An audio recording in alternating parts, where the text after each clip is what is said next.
God, man, like, no, but no, I never ever need to do much, like, involving my items, like the car. I never go anywhere. I never need it. But then, like, the one time I do, it's not even here. And then the one that is here in its place, like, there's no keys in it. So I'm like, what the fuck? So that was a hassle running around trying to do that. Then I go, and the fucking bank, like, it doesn't make any sense to me to have a bank that's a business account that you can never just like use your business account as a normal.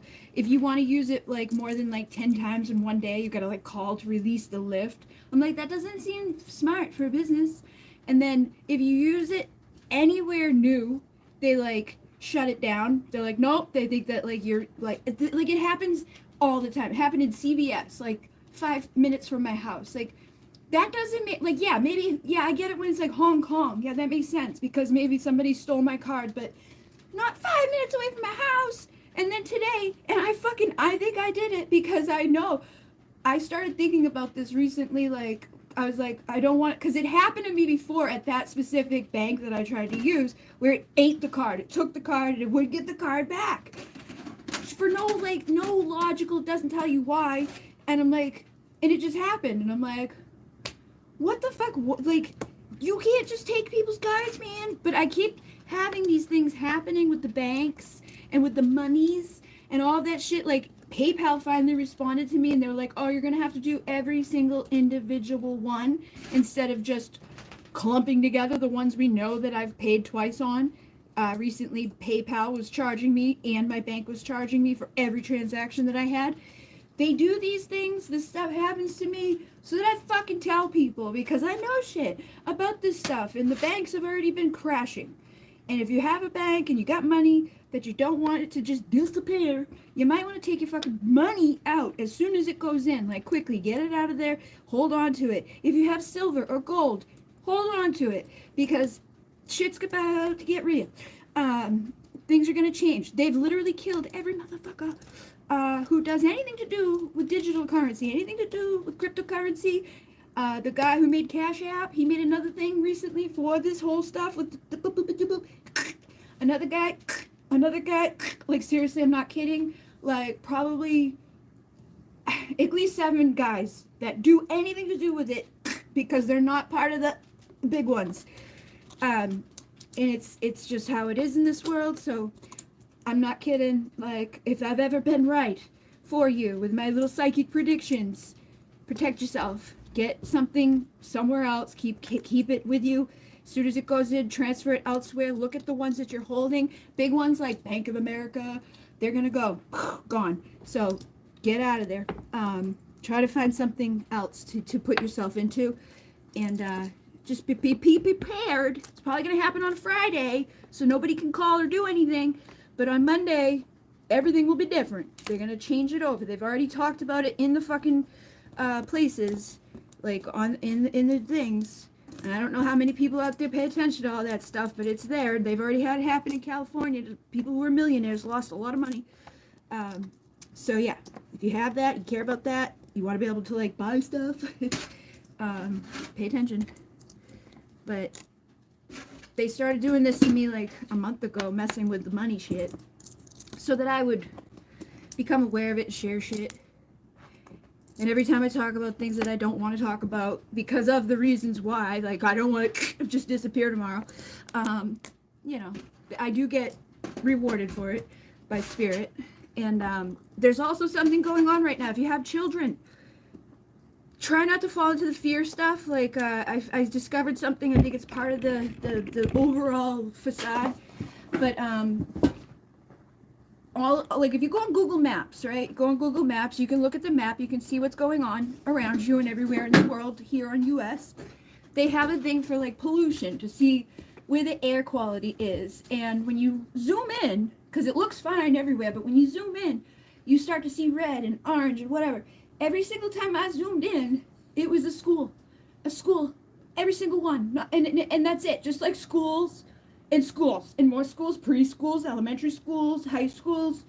So at first I was like, oh my God, what did they do to the children? Blah, blah, blah, blah, blah. Like I fell into the fact of like thinking, oh, they must have bad air or whatever, but I don't think that's what it is at all. I think it's a ploy to get people to do stupid shit that they would like people to do. And so try not to be a victim of that when they start scaring people with, oh no, that thing coming.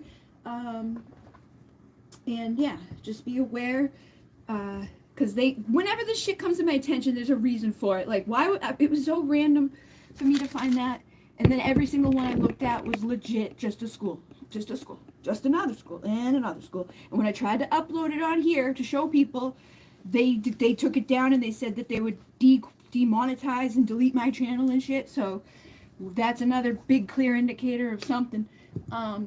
And then I found another guy like the next day randomly who put out something, and the same things happened to him. He put out something, it wasn't even anything on social media, it was on his own stuff, and he still got like reprimanded through social media. Like they took other things down of his.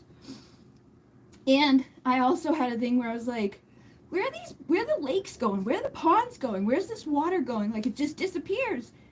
And he also had stuff about that in his stuff that he was sharing, and a whole reason as to why that is.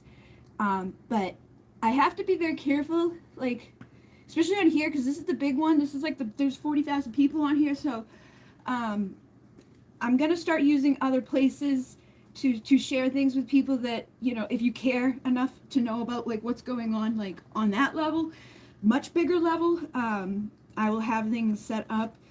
There's a couple of different places that I can use that it's like, it's not going to be so like red flaggy, or, you know, take away everything you have. But it's a mix. It's like they will silence you and they will come get you. So I'm like, I'm going to be under the boo-boo-boo. But yeah, lots of stuff going on right now. We don't want to go into fear because that's what they want. But literally, being aware helps us, because then we know what we're trying to change or what we need to, like, to fix, you know, or what we should be doing to actively protect ourselves. Because if we just sit around all scared, we will make things worse, and then, you know, defeat ourselves in the game of life here. But, you know, make good judgment calls about your stuff. Be honest, open, vulnerable. If you see something wrong, fucking speak about it. A lot of people will probably be like, oh my God, you're crazy or whatever, because they can't comprehend it, but whatever. They'll come back when they realize you were right. So let's see. Hello. I'd like to know how the energies of my twin flame are and how he is doing. I've been feeling him telepathically, but I don't know if I'm getting crazy. Also, how are you and your feet? My feet are much better since I spoke about them and told people, which is weird. Last night, I saw a video, like, through synchronicity, about stigmata, right? People with stigmata marks, like, that have happened in history. And they were like, how do you know, like, if somebody has that? What are the signs or whatever? And it's like, well, most of the people who had it would, like, try to hide it and not show, or, like, because a lot of people who have faked it or did it to themselves would, like, they would do it with that intention of getting attention. And I was like hiding it. Like my dad just saw it today. Like was the first time he saw any of it, because I now have the before and after of like, look what was there, now look what's there. Total opposite. I shared about it on 3/11, so it's been 1 month to the day. That one has completely healed, and this one is like almost done, because I spoke about it and I told people about it and I like acknowledged it and was like, hey, and also warned other people in the way of like, don't go down the path that I just went down, where you do this shit to yourself of like, oh, like, am I crazy or whatever. Like, don't get caught up and hung up on people that aren't valuing you or loving you in a way that's like really good. You know, if they don't treat you with respect and kindness and all of that, it's usually a mirror of like, hey, are you respecting yourself? Are you loving yourself? Are you being kind to yourself? Are you caring about yourself? You know, like, if you're not doing all those things, then the people that we invite in or we might start seeing around us, they may not do those things either. And it's not necessarily them just being a horrible, mean, whatever, but it's like you're not demanding that respect from these people. You're not having those boundaries. You're not seeing who you are. And I talked to someone yesterday who came up in that like lion in the night thing, whatever. I sent them that video and I was like, hey, not trying to be a weirdo, because like I'm not. And they were like, no, I get it, because they've had a lot of the same fucking shit happen. And they had their own twin flame thing. The first time they even came to anything of mine in the spiritual realm of the world, it was a twin flame meditation that I did years ago. And it's like a catalyst for some of us, where it's like, we needed that person to get us to love ourselves, or to work on ourselves, to heal ourselves, because we weren't going to just do it for us. We wanted their love, so we want to work on ourselves to heal for love, for their approval, for whatever.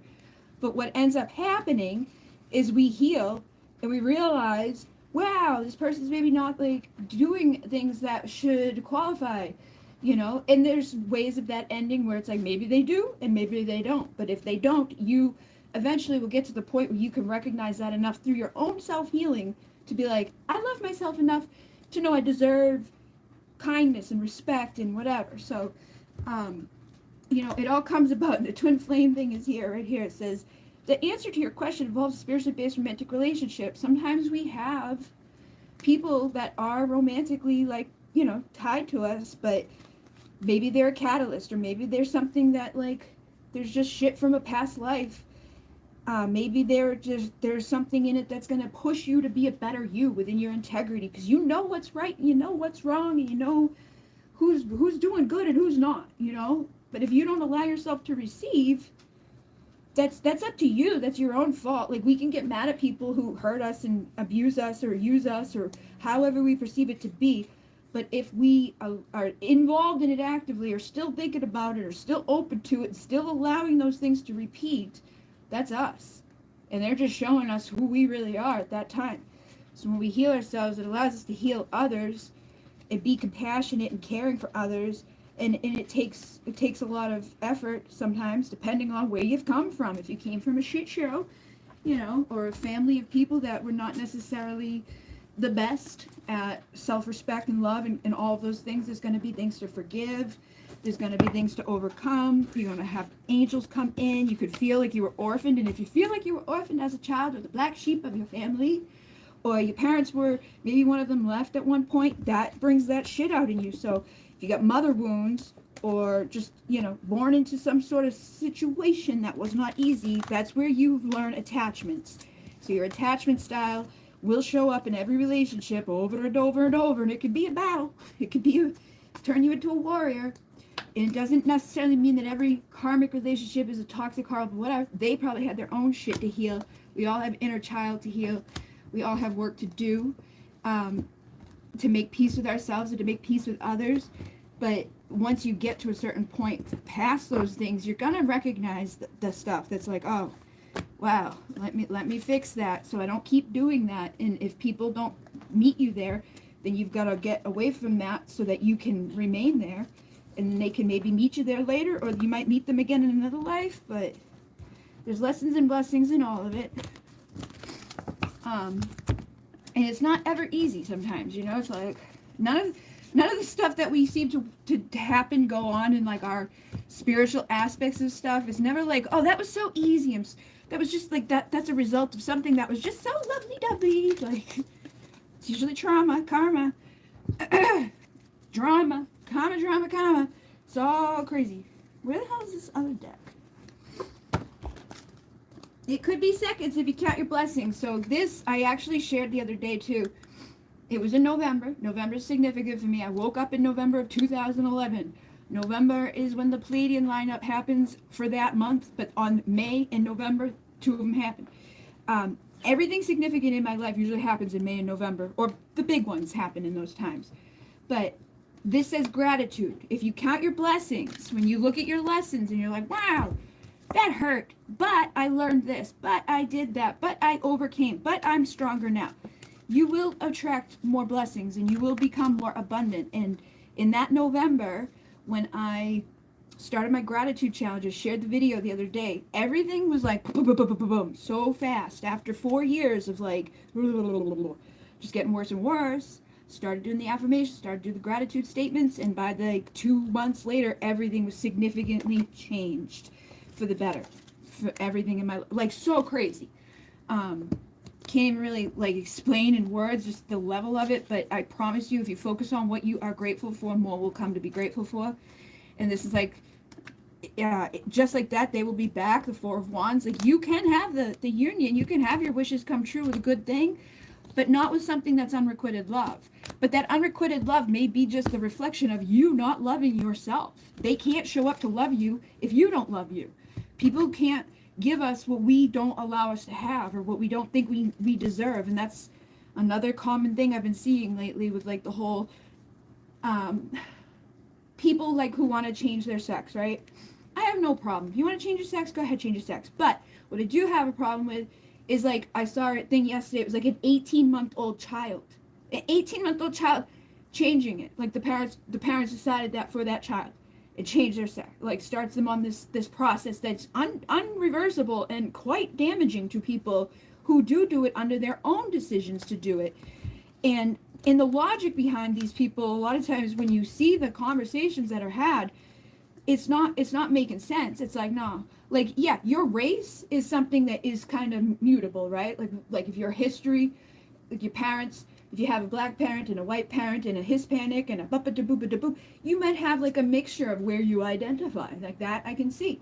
But there's man and woman on this planet, and nature puts you here. Now, if you identify as something else, or you don't identify as anything, that's for you to decide. But if we don't even let kids fucking drive, we don't let kids drink, we don't let kids vote, we don't let kids do certain things like that because they're not capable in their mind yet, we shouldn't be letting them do big significant changes like that so young. And I feel like it's a part of this whole, like, let's depopulate. What better way to depopulate? What better way to get the population under control when nobody can breed with each other, when nobody's identifying in the way that they are? And I see so many of them who come back later and they're like, I realized I just wasn't loving me. I wasn't accepting me. And it was like traumatic for them to go through what they went through. There was a girl the other day crying because now her boobs are gone and she'll never be able to feed her children. But that was a young decision she made. When I was 14, I was like, or like even younger, I remember one day I'm like a skater kid. The next day I was like the preppy girl. The next day I was wearing like the goth stuff, like discovering who I was. You can't discover who you are that young. And then there was two guys who adopted a girl, and they were, they chose what, I don't even know exactly what their thing was that they had then, but there was two guys that adopted a girl for their kid. And then they were like, oh, she started showing signs of like being a boy or wanting to be a boy very young at like 4.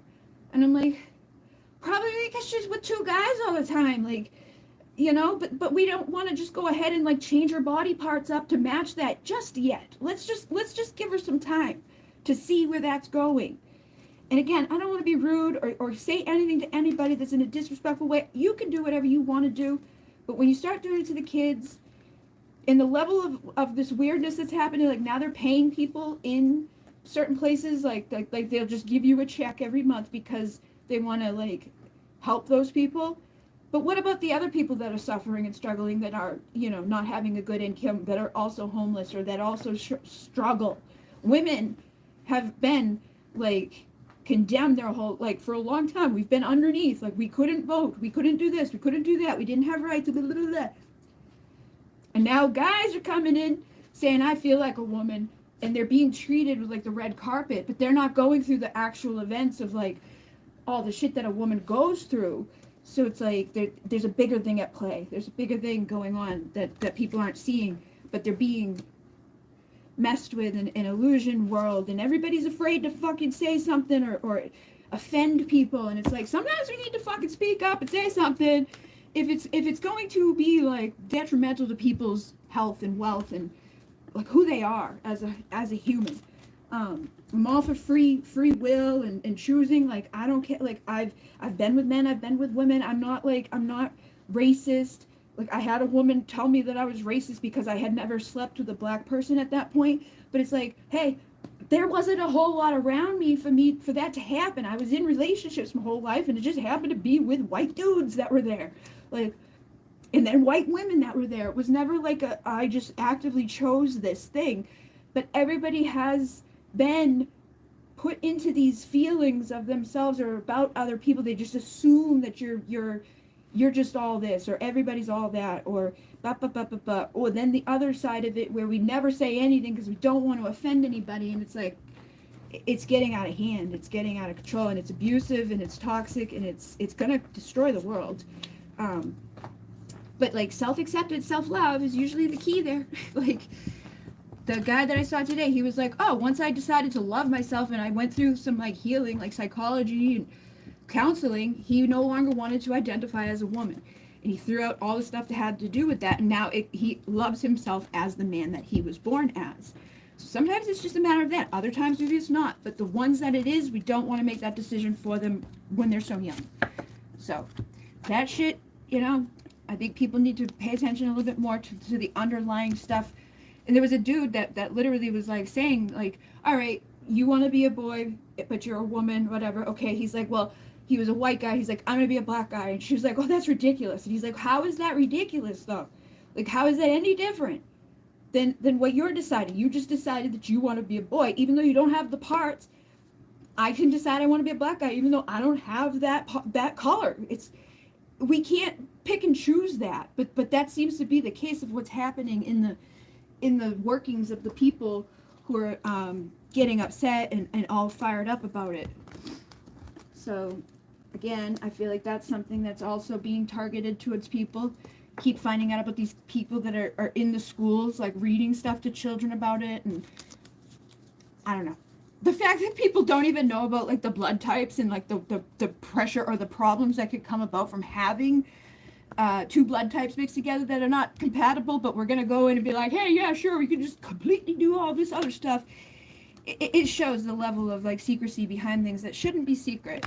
But for the person who just asked about your twin flame, like feeling him and feeling crazy, there's spirituality, religion, lessons and blessings from the past life, and authority figures. So I feel like that kind of ties into what I'm saying here too. It's like sometimes there's lessons and blessings, and there's spirituality, like our religions, our spiritual aspects that tie into things, even if it's not conscious, because especially with a twin flame is a spiritual level of a person that you connect to, like you feel it deeper. It's not like I just have a crush on this guy because he's cute or whatever.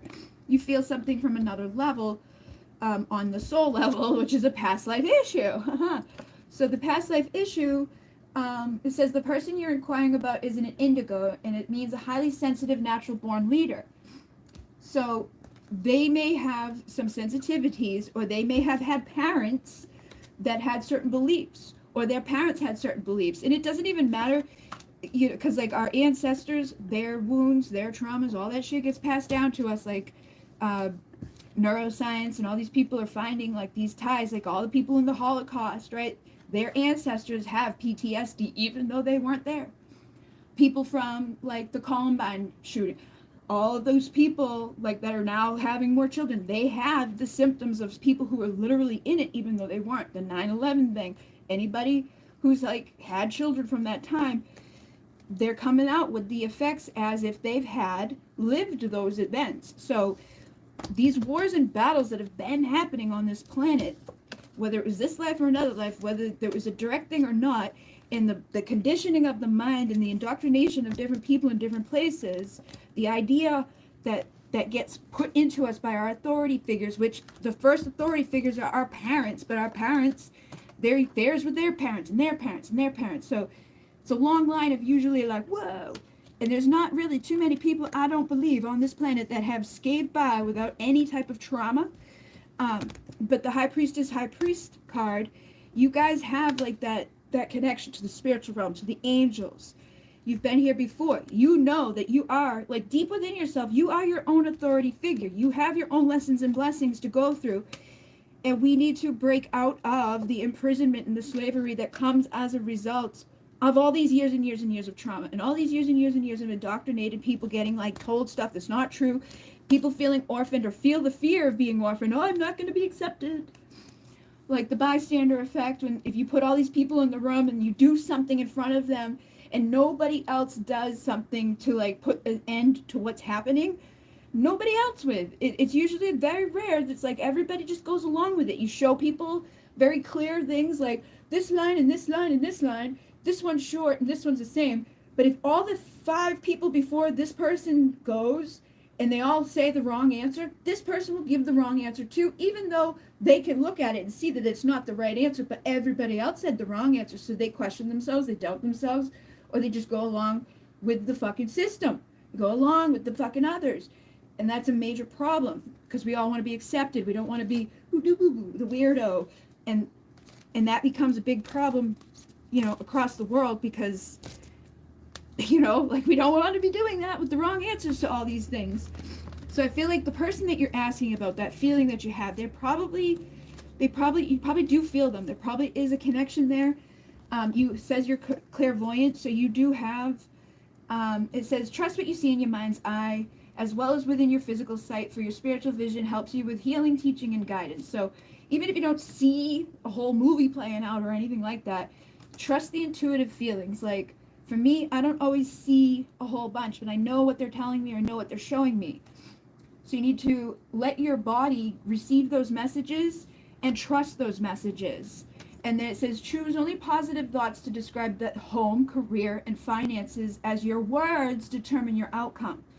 So a lot of us, spells, when we spell a word, when we spell by speaking, when we spell anything out, whether it's our name or our thoughts or our feelings or like the numbers on the date that we were born and all that stuff, it all carries power. We're spelling, we're creating a magical little thing in our lives. And when you're like, I'm stupid and I'm crazy and I'm blah, blah, blah, blah, that's what you're going to start seeing and feeling, and that's what you're going to start, emanating out, and other people around you will mirror that back to you. So if you visualize success and you release anything that's not serving you, work with Archangel Michael to let go of what no longer serves your purpose and see yourself doing well in the situation, have faith in a positive outcome, that's when you will start to heal that. But also go back and do some reflection on the past lives, like meditate, like what happened to us in another life? What are we doing in this life? Because if you've come here with a twin flame, chances are you've been here before, and whatever played out in this life and other lives is coinciding and connecting. So they're saying true love will be yours, but you've got to stop lying to yourself and trust your intuition. So like you said, I feel like the boo, but I don't know if I'm just crazy. So that statement right there within it, it's like I'm affirming that I can feel this, but I'm doubting it instantly. So I can't trust myself to just go along with it. Or maybe I'm afraid to speak up on that. Maybe I don't want people to doubt me or judge me, to think I'm just some crazy bitch, blah, blah, blah, but that in itself will keep you from receiving what you're wanting. So like the breadcrumbs, it's like, don't settle for bits and pieces. You're giving yourself bits and pieces of your own acknowledgement. You're giving yourself bits and pieces of your own emotional feelings and your own intuition. And this happens a lot with people, I find, just everywhere. It's like, oh no, I don't know, maybe I'm wrong, and there never really are. It's the first thing that comes to your mind, the first thing that you get, guided to or think about, it's usually correct. Automatic writing would also help you to probably put pieces together, just like, don't think, just write. Also, just speaking is a profound way of healing and putting things into perspective of like, oh my God. Sometimes when I speak, like I've said with the podcast, I've been much more vulnerable. I'm talking about things I've never talked about before. And just by doing that, I'm having like these like, oh my God moments that change everything about everything. So you could tap into the Akashic Records through writing or speaking. And you don't have to say it to anybody. You don't have to give it to anybody. You could just do it. But you are aligned with your soul's mission, and you are here to love and enjoy yourself and have a good time and be free within love. And you're here to do it your own beat of your own drum. You don't have to be doing it the way anybody else does. It doesn't have to make sense to anybody else. And if we could let go of that fear of what people might think or what people might say, or even just that thought of ourselves, or maybe I'm just crazy, then we get much further. So affirm to take your power back. Like, I am in alignment with my mission. I am in alignment with my true love. I am receptive and open to the blessings and the abundance that's available to me. I am sexy. I am magnetic. I am charismatic. I am awesome. I am smart. I am intelligent. I am all of the things that you maybe have said otherwise about. And then just trust and know that, like, when you are in alignment and you believe that and you say that and you know what your wishes are and you own your power and that self-respect and that confidence, and you look at the times that were difficult and the wounds and the oh my gods as strength, that's when you start to have that choice within yourself to say, oh my God, like, I overcame that and I did this and I was awesome and now I'm stronger as a result. I can fight this world with these things that I've been, put up against. And that may lead you to reconcile with somebody, or that may just lead you to the end of that chapter where you would even want to reconcile with somebody, depending on who that somebody is.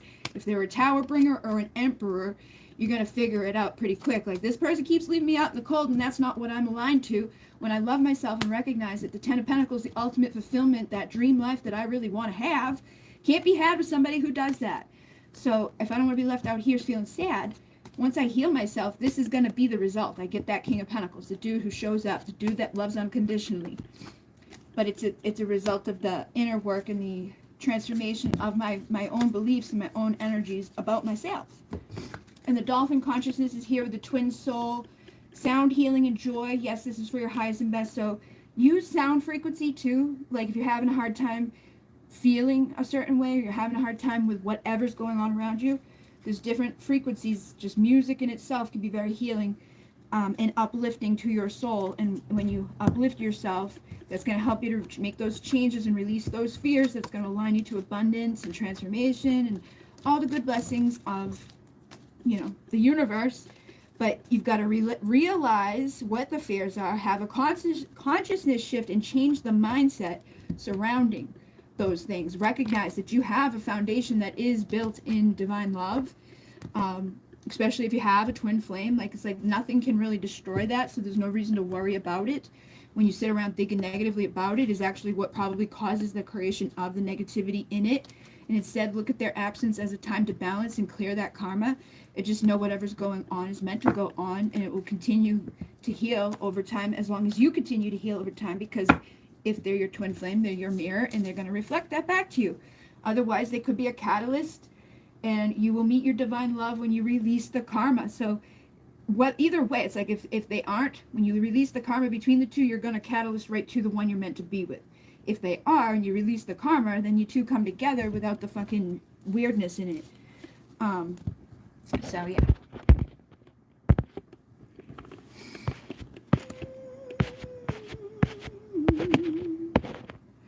I do not know. I'll still be awake. I'm beat, but working on some stuff for RTT. Whatever spirit wants you to know. All right. Congratulations. So, you are a powerful light worker, Janae. Janae got her RTT certificate. I don't know if people remember when she asked about it. She was like, am I going to get boop, boop, boop, boop? And I was like, even if you have to redo it, you get it. She had to redo it because it was just too long, because she's an overachiever like I am. But she did get it, and she's now ready to do her RTT work. So, yay. And it says, pay attention to the ideas as they are messages of true divine guidance sent and answers to your prayers. You are a powerful light worker. It is safe for you to be powerful. Your spiritual power brings great blessings in loving service to the divine. So you're aligned with your mission and your purpose and your energies of ascension and awareness, and you are getting it. You know it. Like, just going through the RTT is going to transform a lot for you, because it's healing. When we become a practitioner of any modality, we learn it to help others, but we become like a product of it, and we benefit just from being within it. And the law of attraction says relationships and activities that you once enjoyed are now changing as you become more sensitive and aware of energies. So that's probably going to continue to happen. You're going to continue to see yourself rising or shifting away. Like you said, I've created more boundaries at my work, like the 3D work that you're not really feeling soul fulfilled from. And the Ascended Master, it says powerful, loving, and wise spiritual teachers are watching over and guiding you. So you are, working with them. You're aligning to that energy. You're healing yourself.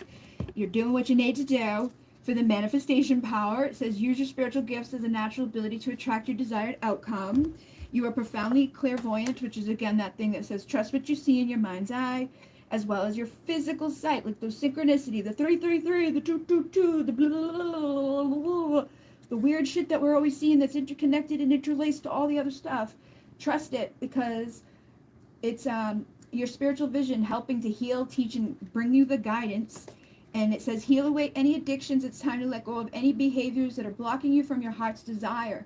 Ask Archangel Raphael to help you with that healing. So sometimes we get addicted to the belief system of I'm unworthy, or I'm this, or I'm that, or whatever it has been. You know, like if we grew up in a situation where we weren't feeling loved, or we grew up in a situation where there wasn't enough finances, or there was hunger, or there was issues in some certain area of our life, there was some sort of battle. It doesn't have to be the worst thing ever, but whatever it was, you know, a lot of us, it was our mother, you know, and her love is she could only do what she could do because that's all she knew, you know. So I feel like sometimes we get addicted to that fear of receiving nurturing, loving kindness from women, or we get used to the thing that may have been set up in that time when it was like, because I've had these revelations and understandings and putting things together about stuff that my mom did or said, or the way she was, and how that influenced me to feel about things that I have since been like, oh, that's not what that was at all. She was just crazy. Like, she was just, you know, thinking those things based off of the experiences that she had, but she was only working with what she knew. So again, it could be past life stuff that started in another life. I just thought, be willing to forgive. So again, ask the angels to clear your mind and body of past pain in exchange for peacefulness. Like, if you have any resentment, you have any pain, I know sometimes we feel like we were abandoned, or we feel all alone in this world, like nobody gets us, or nobody really truly cares, or everybody's just going to end up doing what somebody else did, or, you know, and that belief in itself, or that fear in itself, starts creating unrequited love. It starts pushing people away from us because we unconsciously push those people away from us, or we don't expect those people to show up for us in the level or the way that we don't see it or know it because we've never had it. So if you've never truly had that like deep bond of a nurturing mom at that point in your life, how do you recognize that, or even expect it? You know, so it's like it takes a lot of work to trust and open up and realize that, like, you know, there is people out there that aren't going to do what's been done, and even what's been done, it doesn't necessarily mean that like it was done with that intent or to make you a victim of it. It was all because it needed to happen. You know, just as coming into that family, a lot of us who've come into this life that we're currently within, we came in and signed up to do it. We were like, hey, let's go to that shit show right there and help those people out because that one's really messed up. And we came in and we were like, yeah, sign me up for the shittiest shit show that we could fucking possibly have.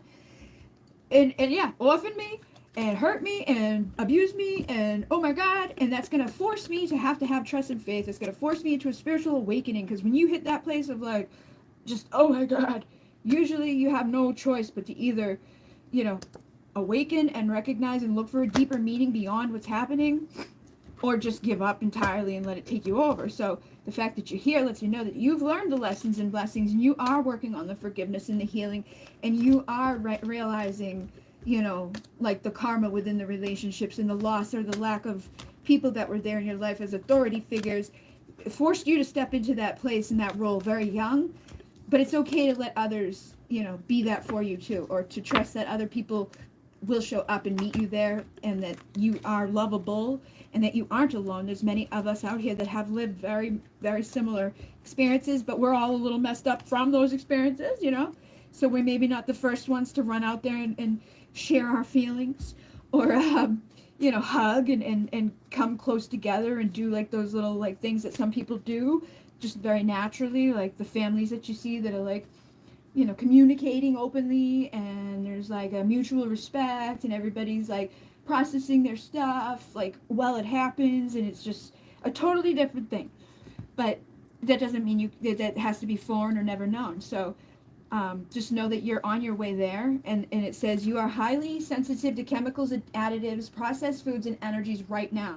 Respect your sensitivities by avoiding those harsh items, situations, and relationships. So when you go through like any type of healing, like Reiki 1, Reiki 2, Munay Ki, RTT, whatever the things are, there's always like a healing crisis afterwards, or a intensified reaction. It's like I came out of like my new paradigm class and everything was like brighter. It was like high definition, bright green. I'm like, oh my God.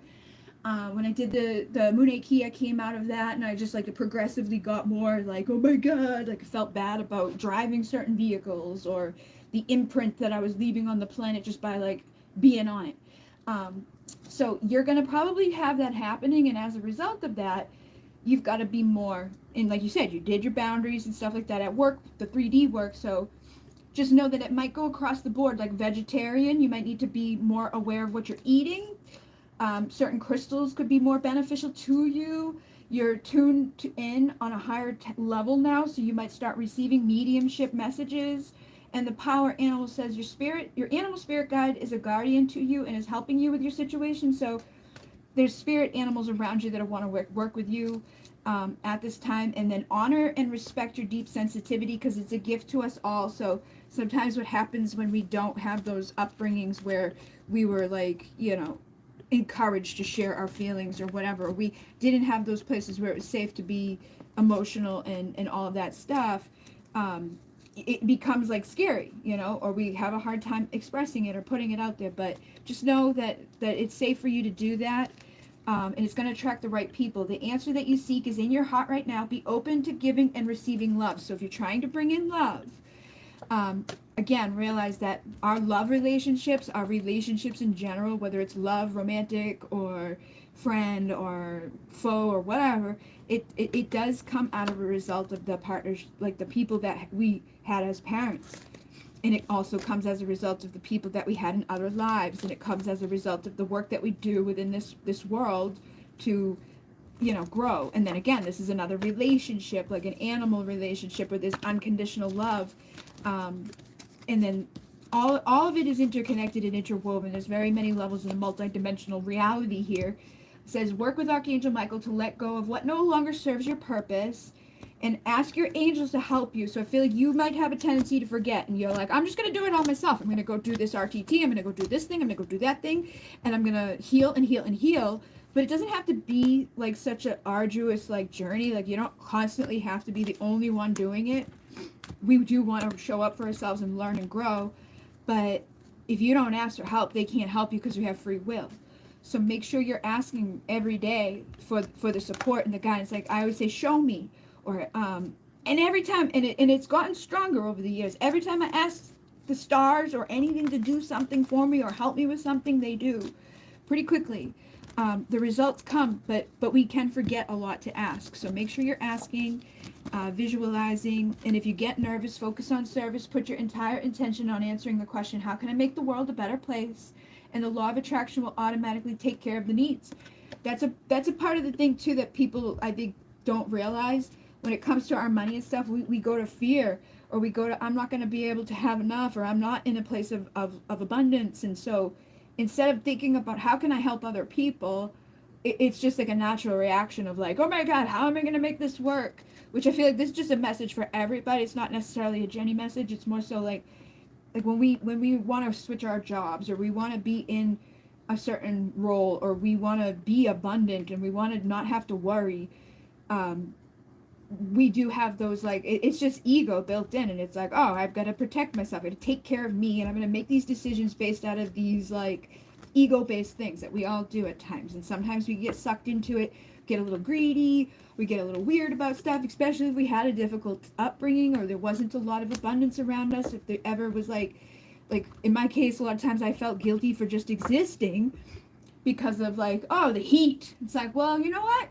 You're gonna have to heat this house regardless if I was in it or not. So, like, we gotta take that back away from any of that type of stuff that may have happened, and then see how we can be shifting that focus of, instead of like making other people feel guilty or bad about who they are or where they are for just existing, and see how can we empower them to rise up out of that. And through that alone, we usually get a lot of blessings and abundance that comes to us just for caring.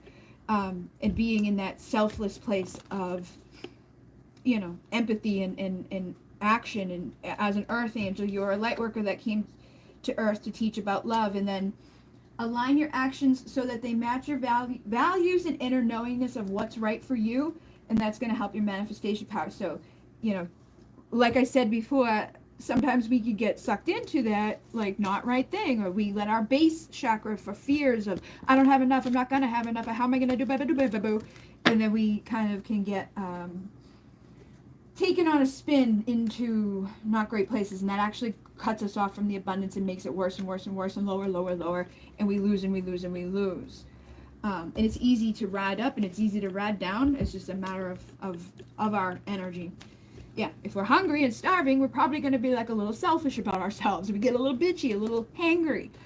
But it's part of that slave system that's here too, because we really shouldn't have to pay to live on a planet that we were just born on. It was like, hey, what?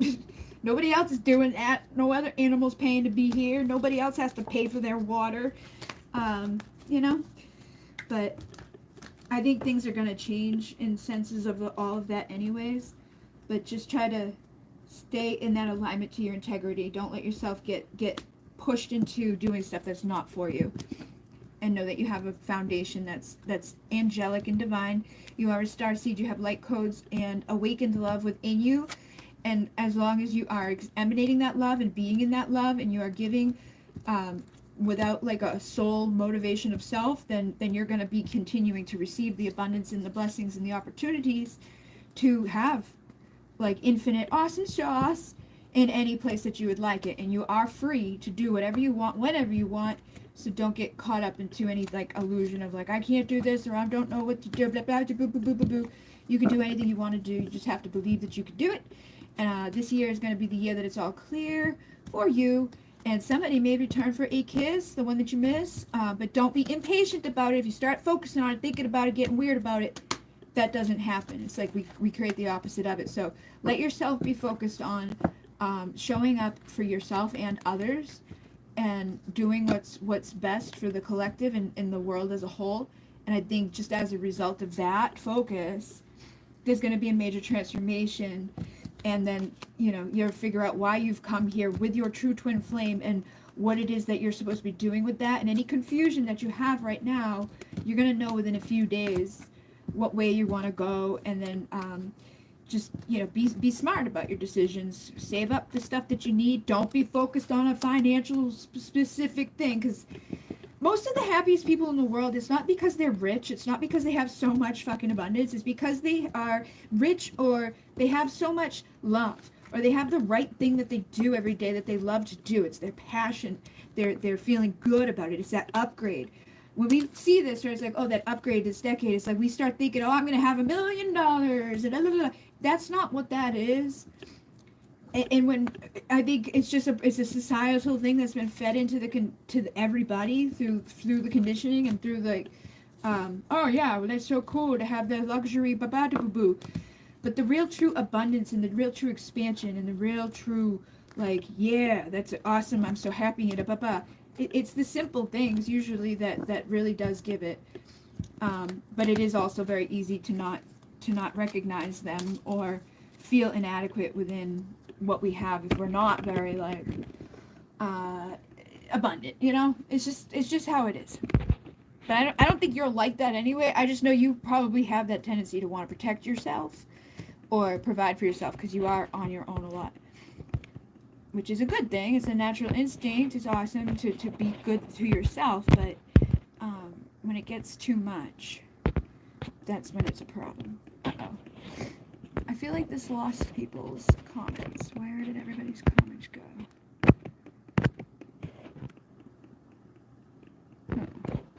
Who was after?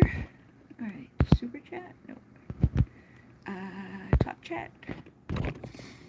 It only goes up to Melissa's for me right now for some reason. I don't know if Melissa was next. Oh no, I saw it was Abby. I saw Abby had made a comment, but I don't know what her comment was. If Abby's still here, could you re-comment that comment? Because for some reason, it's not let me see it. You're welcome, Paloma.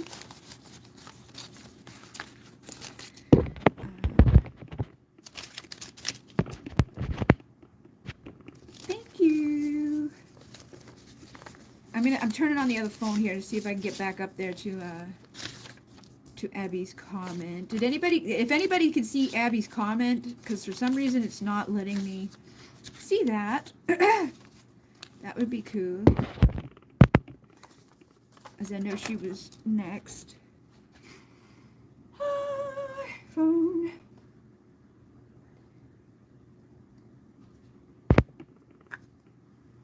I don't know why it does that. It's like halfway through they decide to take it away.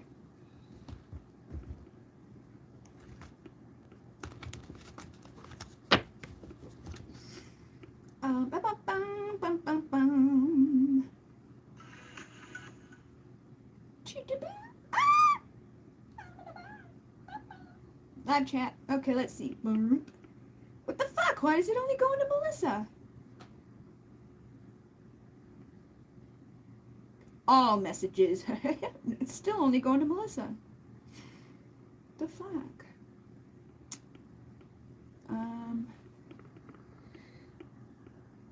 Alright.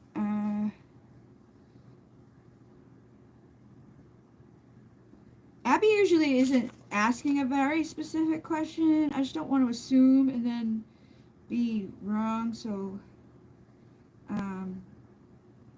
11:27. Abby. Yo. Hey, your comment disappeared. Your comment. Oh my god. Fucking A. It's not my regular phone and it doesn't want to write the words correctly. Your comment disappeared. Oh my god. It turned hey into yay. 11:20. She put open message. All right, see, even if I didn't check, it wouldn't have been that. So I would have like, and then found out later it was something else, and then I would be like, oh my god, I'm so sorry. Let me fix that for you. And that's why I never get anything done, because I'm always fucking circling back to shit, trying to fix things that, you know. So now I'm like, let me not do that. But then when I don't do, you know. That's why I say trust your fucking intuition, because usually the first thing we think is correct, but when we doubt it, you know, then we make things difficult. I got the 222, twin flame, divine partner, soulmate. Tomorrow is another day. Try again another way, and expect an upgrade within the decade. So it's like a similar message, which usually happens in here. You've got a supported system. You know, like we all have a support system beneath us that is like our divine alignment, our foundation that was built before we came in. We came in with our blueprint, all blueprinted out for us. We knew that we were going to have soulmates and twin flames and you know, partners and people in our lives that are on different various degrees of like where they are in that role. But expecting an upgrade within the decade is like, from today moving forward, I'm going to expect better. And if today sucked, or yesterday sucked, or tomorrow sucked, or whatever day it is not the best day, or something goes down that's like, oh no, that wasn't the best. Tomorrow is another day. We're going to try again another way. Unfortunately, what usually can happen though is like, especially if we've grown up in it, or we have a surroundings where there's a lot of others near us that maybe have like they just have an easier tendency to slip down into the shit show, or they have an easier tendency to get taken into negativity, or they just are maybe more negative or lower vibration, which just isn't aligned. But it's like, it doesn't matter. Sometimes those things can be a little bit difficult to shift from or to rise out of. So our foundation, even though it's our divine aligned, it's where we came into, it's what we're supposed to have. It was part of our lessons and blessings, like it was predetermined, like we knew we were coming into that shit, you know. Sometimes it's like the vows that we made in other lives are still active in this life. It could be a vow of poverty, a vow of silence, a vow of chastity, a vow of whatever, and it's still holding us tight and hostage in this life. Or we could be with people who took a vow of some sort of weirdness, and that's impacting us just by being near them. And the more sensitive we come and the more awake we become, you know, the more we might want to transport out of there, which Abby, every time she goes places, she takes a fucking train. And she's been traveling on her trains a lot. that I know of specifically. Like, she took a train here to visit me. She took a train to like Texas, and she took a train over there and over there.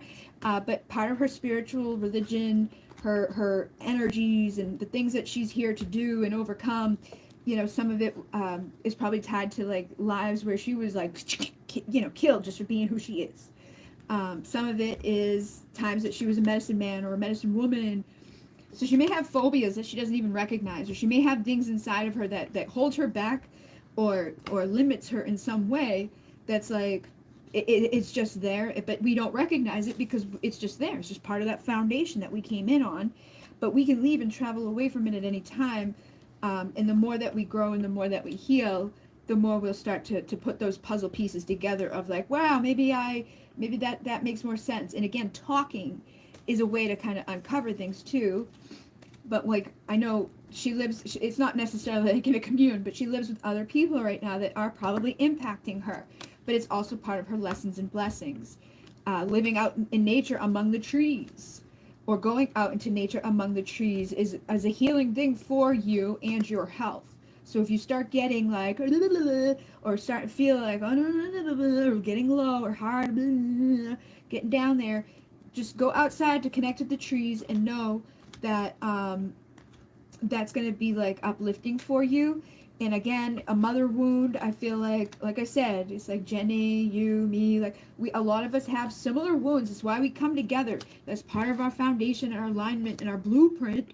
That's why we recognize others. We get drawn to each other because like we all have been through some shit that's maybe weren't flat out orphaned, but within our spiritual foundations, there's some similarities that travel across space and time through the energies and the ethers, and they pull us together to work together to overcome. So when we have trust and faith and we trust our spiritual, you know, aspects, we gain that wisdom from the suffering and from the times that we've been orphaned and from the times that we were persecuted for just being different. Whether it's our father or our mother or a karmic relationship, that doesn't necessarily mean it's like a twin flame. It's gonna have karma. A soulmate gonna have karma. A karmic gonna have karma. Everybody's gonna have karma. It's just part of it. Even if you're a tree, even if you're a fucking tree, you're probably gonna have some karma. Like that time that you fucking, you know, dropped that acorn on that person, they didn't like it. So it's karma. Like, it could be weird or it could be big or little, but the foundation, the divine masculine, it is protected. Like, ultimately, the foundation of the divine alignment and like that aspect of yourself that is beyond the limitations of this fucking 3D world that we get sucked into and stuck within with those lessons. Usually part of the key is forgiving. Also recognizing like the innocence within yourself, like the baby part of you. It's like, sometimes, like, if we feel orphaned or we didn't have like love that we thought that we should, or like we saw other people that we perceived to be more loved than us, or their mom loved them better than they loved me, you don't know what went on behind closed doors. And we can't really like make that judgment call for anybody, and we can't even make that judgment call for ourselves based on like, yeah, we could see how people, maybe our mothers, have been to us in our lives, right? Or we could believe things, and again, as we grow and as we age, we may start to realize like, oh, maybe it wasn't necessarily just like that she hated me or she doesn't love me at all, or she was, you know what I mean? And I don't think you think that at all, but I'm just saying, like, to the degree sometimes we can become like really like feeling of that, or like just feel like we're not accepted, or we're not understood, or we're not loved, or like, how come they treat that one different than me? You know, like my mom would hit me but never my sisters, and that always like sat weird with me, which, you know, but again, over time, it's like that wasn't part of their thing. I took the beating because it was part of my thing to come in and do. It was part of my lessons and blessings, and it prevented them from going through that. So instead of like taking it on as like, about it, it's like, oh, well, you guys are welcome. You're welcome that I took all that on. So you didn't, because you were so fucking scared. You didn't do anything enough to get to that place where she was gonna beat your ass. But as we get our wisdom over time, we start to shift. We start to transport through the lessons and the blessings and the wisdom that acquires. And then it says, watch your spending and responsibilities. So sometimes we grow up in a situation that maybe there wasn't a whole lot of financial support, or we don't necessarily get taught much about finances in this world. Like when we go to school and shit, they're not like teaching you how to become, savvy with your money and your abundance and all of that, because that's not very lucrative for the ones that are. So they're saying watch your spending, and start to teach yourself about it, because it's just another energy. It's another aspect in this 3D realm. And when you realize the fears that you're having surrounding your finances, or the fears that you have surrounding like that whole thing, like that base level survival instinct, and a lot of us tie our own value up within the value of money, which is stupid. We shouldn't be doing it, because it's really not even. It's like it's just a thing that came to be, and it's like it was not here at the beginning of time where you were here at the beginning of time. You're beyond any fucking money. There's no monetary value on a human soul. So when you shift the consciousness and you change your mind on your perspective about your value, and it's not tied up in the value of external things, and it's not influenced by the vows of other lives, and it's not getting connected to the people around you, like your family members or any of that shit, because it's like, time is an illusion, release your confusion, like all of this shit here is just a joke. It's like, is this a joke or is this a play? What the fuck is this? Like, a lot of the stuff that we have here that we give so much time and energy and stress and oh my gods to are really just stupid things that don't really much matter in the end. And it says, what are you waiting for? Open the door. It's like, you have everything inside of you that you need right now. Stop and look around. All that you want will be found. It's like, you're not cut off from abundance. You're not you don't have to, it doesn't have to be hard. It doesn't have to be difficult. It doesn't have to take a long time. There's nobody else but you that can really truly change the things that are happening for you, except for you. You know, so it's like you determine where your train is going and when it's going to get there and all of that stuff. But a lot of times we do let other things, like the authority figures, the judges, and the government, blah, blah, blah, fear, make us feel fear just because it's set up to do that. But you're the only one that determines things at the end of it all. You're your real true authority within it. So if you have fears and phobias, try to work on releasing those. Know that a lot of it probably just came down. Some of it could be connected to this, because I feel like today I saw a thing about like Saint Bridget, right?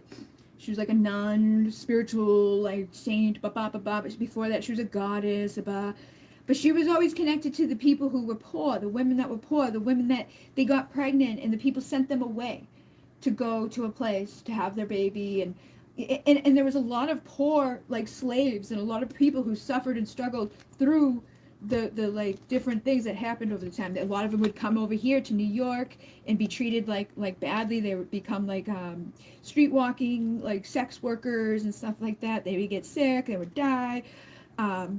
And that's in our DNA and our lineages and our history, just as being women. And women have been, shunned. It still happens right now.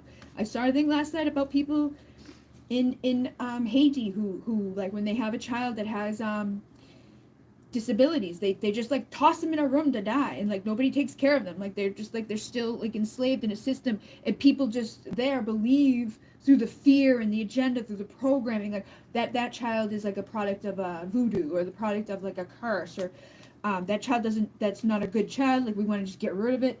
And they're suffering and struggling on just horrible levels to brand new babies, and I couldn't really, I was like, oh my God, like when I heard about it. But that stuff that's happened, it's been happening, it still happens, and it's just to various degrees where it's been and how it is, but it impacts us on a collective level because we're all interconnected, we are all one. So the fact that we know that suffering is here on the planet, we want to be like, okay, like let's start making some changes, because the more that we do this, the more that we change our perspective and our fears and our doubts and the ways that we feel about us, and we take back the power to become empowered, to become the creator, to be abundant, the time for the change, to release the confusion, to know that it, like, this means fucking nothing at the end of the day, and that a life that is born like a little bit different doesn't necessarily mean like, oh, we should just like toss it in the trash and fucking whatever. I think more people are going to start realizing those things, and as a result of those realizations, and they stop and look around and recognize how blessed they are, how abundant they are, how much worse it could be for like our own realities, like just, and I don't like saying that because I think if you've had trauma, if you've had struggle, if you've been hurt, but in any time, yours is just as valid as anybody else's. But when we look at the wholeness and we recognize some of the things that are happening out there, it just gives us more to be grateful for, and we should shift our perspective around that and realize how blessed we really are, because that in itself is going to take away those phobias or that power that people have placed over us out of like money and out of like stupid shit that really fucking means nothing and amounts to nothing. At the end of the day, a lot of the times it's just bullshit. It's just stupid stuff that doesn't need to be. So in divine time, things will align for you. Right now, there's the ending and beginning of certain cycles, and you are shifting timelines to wholeness and completion. You're going to be aligning to something totally different. So you're balancing your mind. Stop wasting time procrastinating, and then know that their absence brings balance. So whatever you feel like is absent, whether it's money, whether it's knowledge, whether it's like love, whether it's whatever you feel like's not there, whether it could just even be forgiveness. Maybe you feel like you haven't forgiven something that's still weighing on you. Whatever those things are that have been missing, just know that the absence is going to bring balance. You are awakening. Probably have things that you took vows on that you need to clear up. Could be from the time of Atlantis. It could be from ancient Egypt. It could be, all of these times. It could be from the star lives. But there is unconditional love out there available to help you with the shifting of your completion in the timeline that you're on. And it says go on holiday, there you'll find your way. So vacation, I know you want to travel. I know that there's places that you want to go to. You want to get on your train and transport yourself around. So do it, or figure out how you want to do it, or put it in together, put it into motion so that you can do it in a way that it's a lucrative way, like running retreats and things like that is a lucrative way for you to travel on a spiritual level and enjoy yourself and make that change and expect that upgrade. Just know that like you don't have to be stuck. And a lot of times when we are in a position that we feel like I don't know how I'm going to make this change, I don't know how to make this work, I don't know what to do, we just stay there in that idea or that feeling or that sense of that I don't know. And I just saw release your confusion. In a few days you'll know which way. So if you want to change, right, like if you want to release that confusion, if you want to have that illusion be lifted and all of that, just stop looking at it from the perspective that's been looked at up until now, like in terms of like transportation, traveling, money and abundance and mission and purpose and the lessons and the blessings and the relationships and all of that, and just tune into you and what you truly want to do. Like, where do you truly want to be? How do you truly want to serve? What lights you up? What makes you feel the best? And where is that going to be that you feel amazing, that you feel the most like exciting and the most, good, and oh wow, that's like exciting to me. I really want to do. I know you have the ideas that like maybe I wouldn't think of doing, but you do. You're like, yeah, I want to go like forage in the woods and get some berries, and I'm like, oh fuck that. I'm like, I'll be on the beach, bring me some berries. But other people are going to like what you like. So if you know that those things about yourself and you want to explore those types of things, be the leader within it and set that up for yourself. Make that foundation created. Tomorrow's another day. Make that holiday the way that you get paid. Make that holiday 2-in-1. Like we can do whatever we want to do whenever we want to do it, as long as we have that perspective behind it or that knowing. Like today, my sister messaged me and she's like, there's a place I want to get a job at down and they haven't called me back. So I just called them and I'm going down there. And like an hour later, she called me like, I got the job. So like she knows. Like she's not really like all into the spiritual manifestation, whatever, but she knows that concept of like, if I want it, I've got to make it happen. If I want it, I can't just sit here and wait for it to happen or let somebody else be the leader of it, because nobody else is going to come to her house and pick her up and drive her down there and get her that job. She needed to take those action steps to make it manifest and happen. So try to have that approach, but again, don't do it in a way of like, we want to do it in a way of how can I serve the collective? How can I serve other people? How can I be in service in the best way possible? But also do it in a way that is enjoyable for you to do it. Like, that makes sense, and know that the right people will be in alignment to that. They're going to be like, oh my God, yeah, I want to go do some foraging in the berry land and blah, blah, blah, blah, blah, with the trees and the money and blah, blah, blah. Here, like, help me to learn about tea, or help me to learn about whatever the fuck it is that like lights you up all the way. But it doesn't, it doesn't have to really be anything. It doesn't have to be hard, basically. It doesn't have to be a long road to get there. It could be very quick, and it could be very lucrative, and it could be very fun, just through the matter of changing the perspective about it. So a year from today, you will be on your way. You're at a beginning and an ending right now, and they're one and the same. Endings and beginnings are one and the same. The ending of the cycle for the new beginning. Seconds are ticking by. Stop wasting your time. Stop watching the time.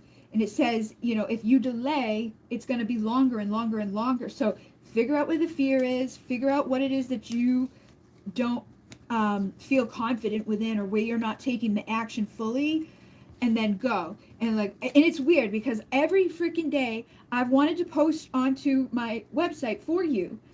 And I did it originally, right? For the freaking one that was like so long ago. And I got it all up and it was ready to post, and then I found out it wasn't the right one. And now we cut forward, and it's like I said earlier, I was like, oh shit, I still gotta do that. Like, it's like I can't do it. It's like I couldn't, there's some sort of block. And it's not that I can't, I don't, maybe whatever it is, I'm not even sure, I haven't seen exactly what it is yet. But maybe that's a sign, or there's something within the energy that's blocking that. It's not that I don't want to put it there. It's not like a conscious thing, but the energies usually do kind of manifest in that way when there's something there that needs to be shifted, or that it's just not the right time, or something is off, or so. And I know, like, you've changed up within yourself a lot too over the last year. So I don't know, maybe there's just some part of it, or just one aspect that needs to be tweaked. And again, I haven't seen it, so I don't know. But yeah, they're saying time for a change. So maybe it's just the way that you're thinking about things. Maybe, yeah, it could be seconds if you count all your blessings, gratitude. So if you haven't been feeling grateful, or like you've been feeling a lack, or you've been feeling a fear, you've been feeling like about anything at all, try to shift that. You know, be aware of the mindset, because I feel like that is going to influence things. It's going to speed up or slow down the manifestation, the opportunities that can come to us. Like I put Stefania, that video out, and I talked about Stefania, and the next day there was an order for Stefania. Like it could be quick, and it could be like boom, boom, boom, boom. And again, it's usually, it's all of these things tied together. It's not your fault. It's just what's up in us. It's like, it's just there. There could be some sort of like self-sabotage that is there on some level, is causing the delay. But they're like, it's time to move on. It's time to open up. It's time to do something, to change, to shift these delays into woohoo. So just know that there's no need to wait.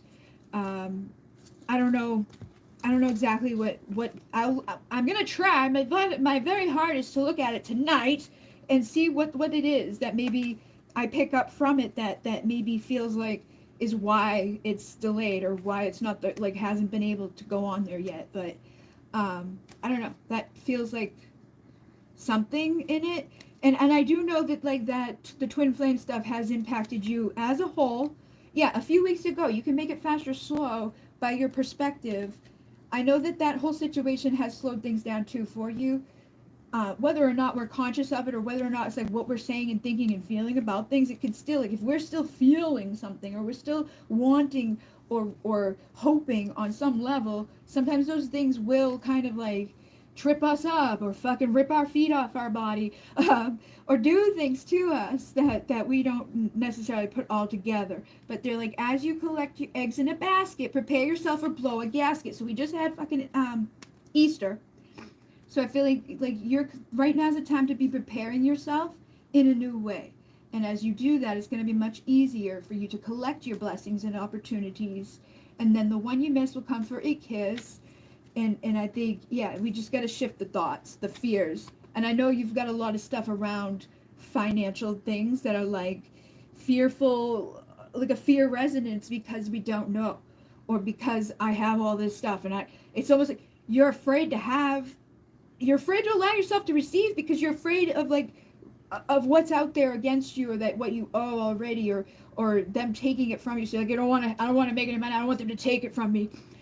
Which is a valid point, you know, but it's not like, once we, I guess I for me, it was like once I realized how fucking stupid that shit show is and how easily it is to get rid of stuff and how easy it is to not be under their fucking weird shit, that shifted a lot for me. So, I don't know. We could talk about that privately and see if there's maybe a way to like acknowledge that, because I think that's really blocking things for you in terms of abundance and in terms of getting, you know, yourself out there. Yeah, Five of Pentacles.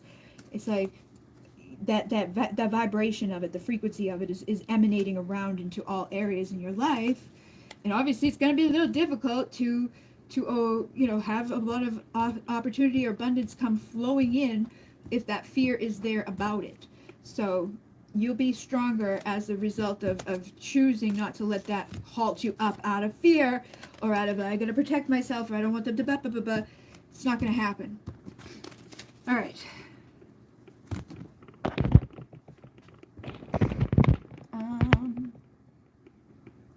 All right, let's see, where am I? Melissa, hi Bridget, I would like to know if I'm aligning with my spiritual abilities so far and what's coming up for me in spring. Hi Monica, hope you're doing well. I want to ask you about, okay, all right, let's do what's coming up for you in spring and your spiritual abilities. I got the Eight of Swords, the Queen of Cups. So a lot of fears have been popping out tonight. I think you have a lot of fear surrounding emotional, like being vulnerable or putting yourself out there. You may have something that's like hanging over residue from another time or another person or past life, or people that you've known or connected to in the past. It doesn't have to be another lifetime. It could just be earlier in this lifetime. It doesn't even have to be childhood. It could just be at some point, at some time, somebody did something with your emotional love and support and all of that. Now you're fearful because of it. And that's influencing your fucking intuition. And it's influencing your ability to be happy. And this makes sense because when we love somebody or we, you know, put ourselves into something and we're like devoted to it and we're like, I love them and blah, blah, blah, and we're vulnerable and we're open and we're expressive and we give and we give and we give. And like, we don't always get that back, or somebody breaks our heart and they, you know, leave us out in that emotional, that makes us close down a lot. You know, it makes us feel like, okay, I'm left out in the cold. Fuck you. I'm going to shut that down so that doesn't happen again. But it also makes us question our own intuition. It makes us question what we know. Like, how could I have been so wrong? Or how could I have been such a fool? You know, the fool here is like, how could I have been so stupid? Or how could this have happened to me? Like, how did I make that decision? And then it makes us be like, about our next decision moving forward. But instead of looking at it that way or getting caught into those illusions, we could hold our power and be like, no, you know what? Like, sometimes shit happens. And it's that shit that happens that actually makes me stronger in the end, that creates the Empress, that creates that ability for somebody to create the Ten of Pentacles, the ultimate fulfillment.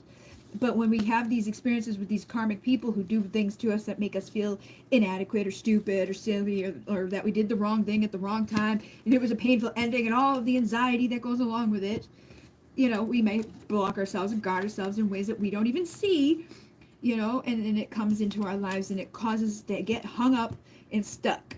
And we are basically just, it's out of self-preservation, out of, I don't want to go through that again. I don't want to look silly or stupid. I don't want to let anybody near me, because that has the possibility of, you know, ending badly. Somebody chose another person over us, or somebody, you know, just did something that didn't feel good. And it's maybe not even a personal thing or attack on you per se. It's just what happened.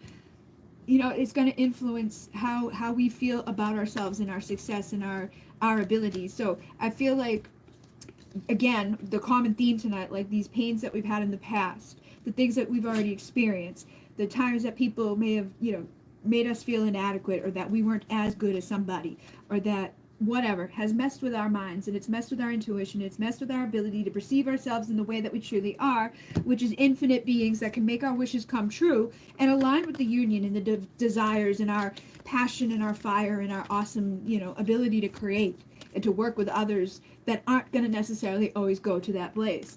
So we can have justice, we can have the right people in our lives show up and manifest in amazing, awesome ways, awesome opportunities.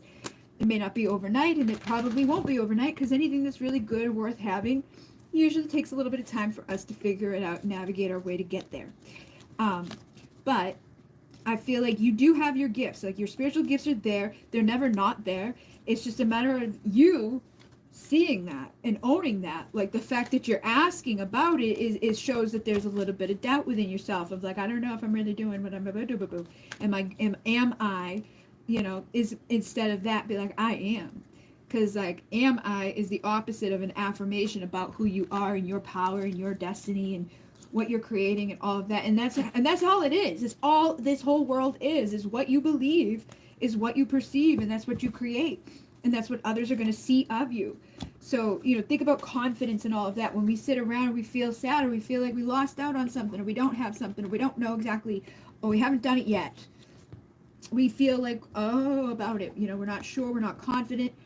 And like I said, this is someone the other day who had messaged me, and I've been telling them the same things for such a long time, and they continuously put themselves back into the same position of things, and I'm like, why?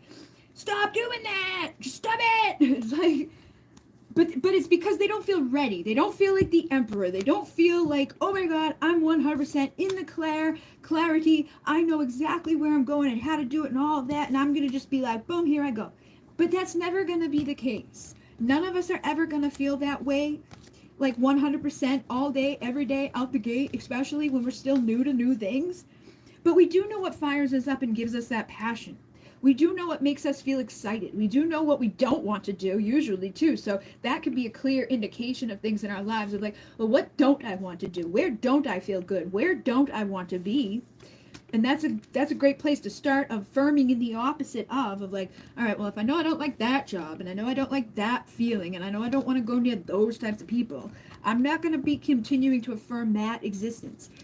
So I'm going to know that I'm valuable enough to recognize these differences. I'm going to know that I'm valuable and creative enough to create whatever I want, because why wouldn't I be? Anybody that's ever done anything on this planet, they're the same as you and me. So instead of looking at it as I don't know, or they're better than me, or I have to figure it out, or I got to take this course and that course and the other course and do, stop doing those things to yourself and just take action. Any type of action. Feel fired up and take the action. And that's the only way you're ever going to truly get better at that knowing or that intuitive like insight, is to just practice and keep practicing and keep speaking up and putting yourself out there. It's scary. It's never gonna be a day where you're like, okay, I'm 100% confirmed and know that I am like in that aligned union to myself fully, that I'm just gonna never make a mistake, or like I know exactly where to go and how to do it. Like we just always are learning. We're always growing. We're always evolving, and it's just gonna always be that way. So just try to take that power back through affirming that power first of all. And then say no is a full sentence. You don't have to explain yourself. So if you find yourself like about why you don't want to do something, or about what it is you are doing, just leave it as it is. Like whoever you are, wherever you are, whatever you're doing, it's up to you to decide. Nobody else can do that for you. You should be feeling good. And if you don't feel good, then that's it. You just say no, and there doesn't have to be anything more to it. But the star child, your home is in the stars. So a lot of us don't feel like at home here. We're like, oh my God, what the fuck am I doing? Why? Blah, blah. And it's easy to get lost in the denseness here. But it says, remember who you are and where you came from, because even in that, remembering that you're different and you've got something that you're meant to do. And then aligning with the passion, it says, what are you passionate about? Because that is your purpose. And that's what's going to bring you abundance. That's what's going to manifest magic into your life. And the joy comes from within, so we got to stop seeking it outside of us. Nobody, nowhere, no thing, no money, no whatever is ever going to make us truly happy.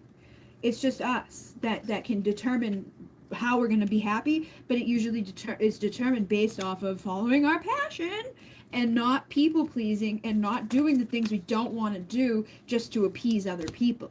Yes, we want to work in service. Yes, we want to be inclusive of not being like, I'm just going to do this all for me all the time. But you're never probably going to be that type of person unless you're just a horrible, evil, narcissistic, right? Most people aren't that, especially if you're a highly attuned, emotional, sensitive person. You're here with a spiritual purpose. Your guides are protecting you. So even if something does go wrong, even if you do fuck up, even if you make a mistake, it was meant to be. It was part of the greater plan. It was going to make you stronger. It was going to help you bring awareness to others. It was going to help you to do what you're meant to do, whatever that is that you're meant to be doing. But the only way you're going to figure that out is by doing. So ask the intent and set clear ones for yourself. I feel like this is more so just like set some clear intentions for what it is that you know that you like to do and you want to do and you would like to do at this time. And then embrace that it's time for the change and know that you have everything within you to make it good or bad. It's like it's trick or treat. Something sour, something sweet or something sour is coming for you within the hour. And that's how it is every minute of every day. No matter what we're doing or thinking or feeling, we are the determining factor of the good and the bad. And if we're in that receptive energy and we're open and promising in a high vibration of like, I'm so grateful and I'm so happy and I'm so free to do what I want when I want, and I'm so about the positives, usually more positives are going to show up in our wake. And even if something negative does show up, but we're in that energy, we don't necessarily see it as bad as we would if we were in the opposite energy, if we were all negative and then another bad things happen, of course, and it just goes worse and worse.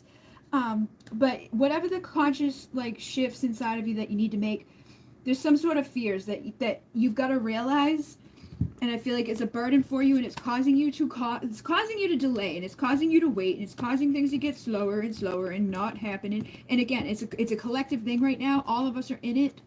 So it's not a matter of not having the gift or not being gifted or not knowing what like that there's a spiritual aspect to you. Like you wouldn't be here if you weren't a spiritual being. We're all spiritual beings, but you definitely wouldn't be here getting a reading like you're getting if you didn't have like a spiritually aligned reason for it, you know? So your happily after is available to you when you face the fear of just owning that part of you. Like, I am valuable, I'm amazing, I'm confident, I'm powerful, I'm worthy of whatever it is that I would like, you know? In tying it all together is how you're going to get to your ultimate fulfillment when you recognize what it is you love and what it is you like and what it is you're good at. Like, I pulled this out the other day for the spiritual people.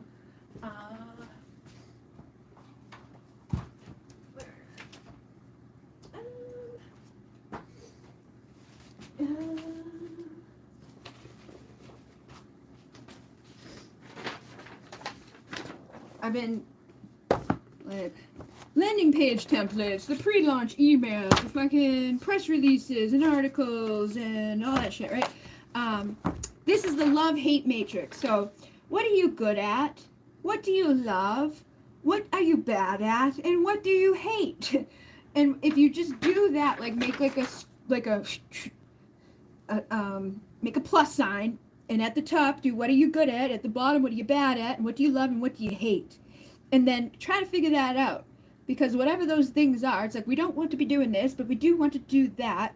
That can kind of help you to determine like what you should be doing and where you should be doing it, what the focus is about it, you know, like in terms of that. Another thing that I did that was very helpful was like make a list of like 25 things for this column and 25 things for this column. And in the first column, it was just like rapid fire, think about all the things that you're like really good at. And then the other one was like all of the things that you really like to do. Okay. All the things I'm good at and what I like to do, and then number them in order, like go back through that list. And it's like, all right, I know I'm number one at that thing that I do.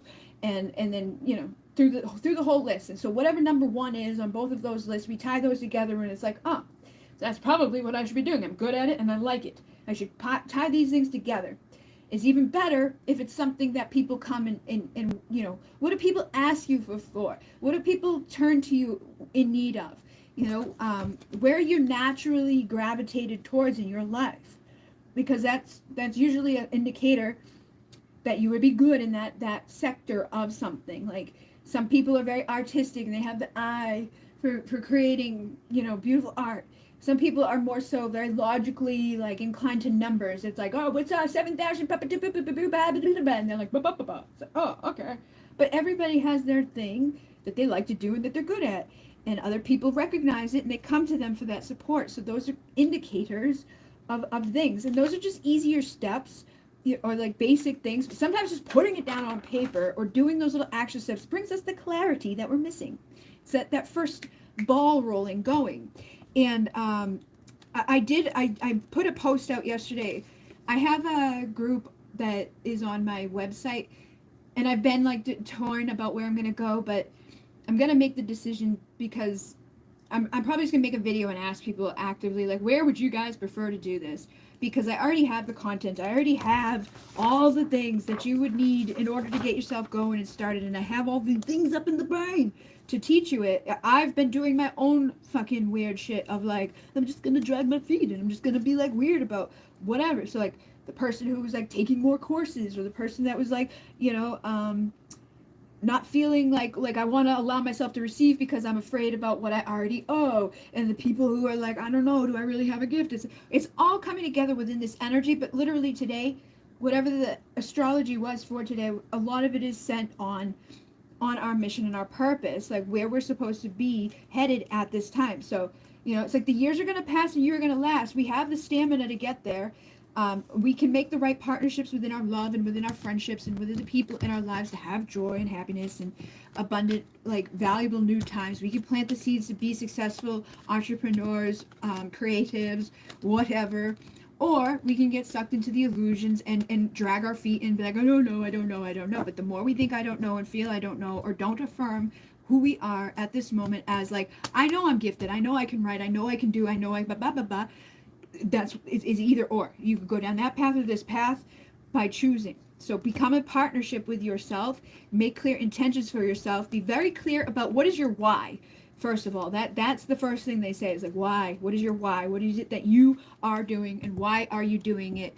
And as long as it comes from like a good, compassionate place, it's usually very easy to move on from there. But then the next part of it's fucking consistency, and just consistently doing it, even though it may not be like amazingly abundant and quick results. That's just how anything is. And all these people out there who are like, come take my course and you'll be abundant in a day, are liars. That's not how it works. It's just, it takes consistent and repetitive actions. That's why we want to do what we like to do and what we're good at doing, so that doing that repetitive thing over and over is not a fucking miserable experience. Because if you do a repetitive thing over and over, it doesn't always necessarily guarantee that you're going to be successful with it. You probably will get some results. But when you do what you love to do and what you're good at doing, and you're doing it for the right why, it's just a perfect thing. People are going to resonate with it. They're going to love what you're doing. They're going to be thankful for what you're doing, and they're going to celebrate and show up for you. And if you go out the gate with the value on yourself of knowing I am gifted and I have something, I can be in a victorious place, that's what you're going to manifest, and that's what it's going to be much easier for you to have that abundance. But if you're like, I don't know, what is true, what is real, what is the time going to reveal, and you're doubtful, then that's going to make it very slow go. And it's going to be harder for you to create and inspire and set your life on fire. So release the illusion, release your confusion, know that you are gifted, know that you can be whoever you want to be at any moment. It's just a matter of choosing to be that fucking person, and then owning it and putting it out over and over and over, and trusting and knowing and allowing the people to come. And for the most part, the people who come, it's like we get fearful of like, what if people think I'm stupid or I suck or blah, blah, blah, or people don't like it. It's unlikely, especially in the spiritual community. And even if they do show up and they hate and they suck and they're weird, it's sometimes a test or whatever. But it's like it's gonna be anywhere that we find that type of shit. So you might as well just put yourself out there regardless. Don't worry so much about other people, what they're thinking or what they're doing, and just do what you want to do. Be the warrior. Know what you came here to do, and do it. Get yourself out there. Trust and believe that you are gifted, and take the action. It says can't breathe, anxiety, depression, like cut those cords, whatever fears that you've had, whoever may have made you doubt your gifts, who may have made you doubt your value and your worth. Release yourself, protect yourself, put the vortex up. When we put ourselves like Esther Hicks, right? When you put yourself into the fucking vortex and you're that magician, and you just align and you start believing the abundance comes, the universe opens up, the blessings are poured into your life abundantly, and it's easy to keep rising once you get into that momentum of that creation. But we've got to create the ritual, we got to create the action steps, and keep doing it and keep doing it and keep doing it. Light codes and advanced cellular clearances are coming in for you. Journey home to shift your vibe. So if you are feeling a little like, I don't know, go do like a meditation, a guided meditation to connect with ALCYONE. It says you possess the light codes of ALCYONE. Walk-in experiences. So you might meet somebody around this time that's going to be like asking you some random question at like a store, or just be like a weird moment of somebody that sticks out to you. Usually those are guides coming in to check on us and see how you are, like fire something up in you. And it's like your mission to heal yourself and others, and to bring that awareness to others when you make those levels and those changes in your life. So there's new beginnings, there's new signs, there's new elements that are constantly coming, but you've got to affirm them, and you've got to take the action from within and trust. True love will be yours. The abundance will be yours. When you align with that passion and you remember who the fuck you are, it gets easier and easier and easier to create from that space. And your soul family shows up for your 10 of Cups, and you do have a true community of support out here for you. The right people. Like, it doesn't matter who you are, what you do. It could be the weirdest fucking shit show ever. Like I've seen some crazy ass shit out there that are like, yeah, there's a whole bunch of other people doing the exact same thing and they love it. So don't think on those terms. Just know that like you're gonna find your people, and you're gonna find the tribe. It's probably not gonna be like a boom overnight, but they're there. Everything that we've ever imagined exists, and everybody, pretty much, if you like it, somebody else is gonna like it. And when it's different and unique, that's even better, because people like that too more. It's like, wow, I've never seen this before, but I like it. So don't be afraid to be different and stand out from the crowd. I think that's part of one of your things, is that you are different. You see things in a way that's not like the rest. And that's part of your superpower to put out here, but you've got to ground it into the reality so that it can be, realized and lived and executed into our world. So do it. Get creative, take the action, choose yourself, and don't let the karmic whatever shit show slow that down. This is a big deck. I feel like I've had like extra cards in it, but I don't. It's just a big fat deck. Yeah, look at 9 of Pentacles. You're gonna be fine. Your wishes are gonna come true. It's just a matter of you believing it and seeing it and trusting it and knowing it. I know you have that ability to automatic. I think anybody who writes a poem, anybody who writes whatever the fuck it is, whether it's a movie or a screenplay or whatever, it doesn't matter. Whoever writes something is usually channeling to write it. Whoever draws is channeling to draw. Whoever sings is channeling to sing. Everything we do, we are channeling the energy to do it. And so, again, put yourself out of the way. Get the fuck out of the way, because it's not really on you. It's more so spirit acting through you. So you could take the pressure off yourself when you recognize that aspect of it.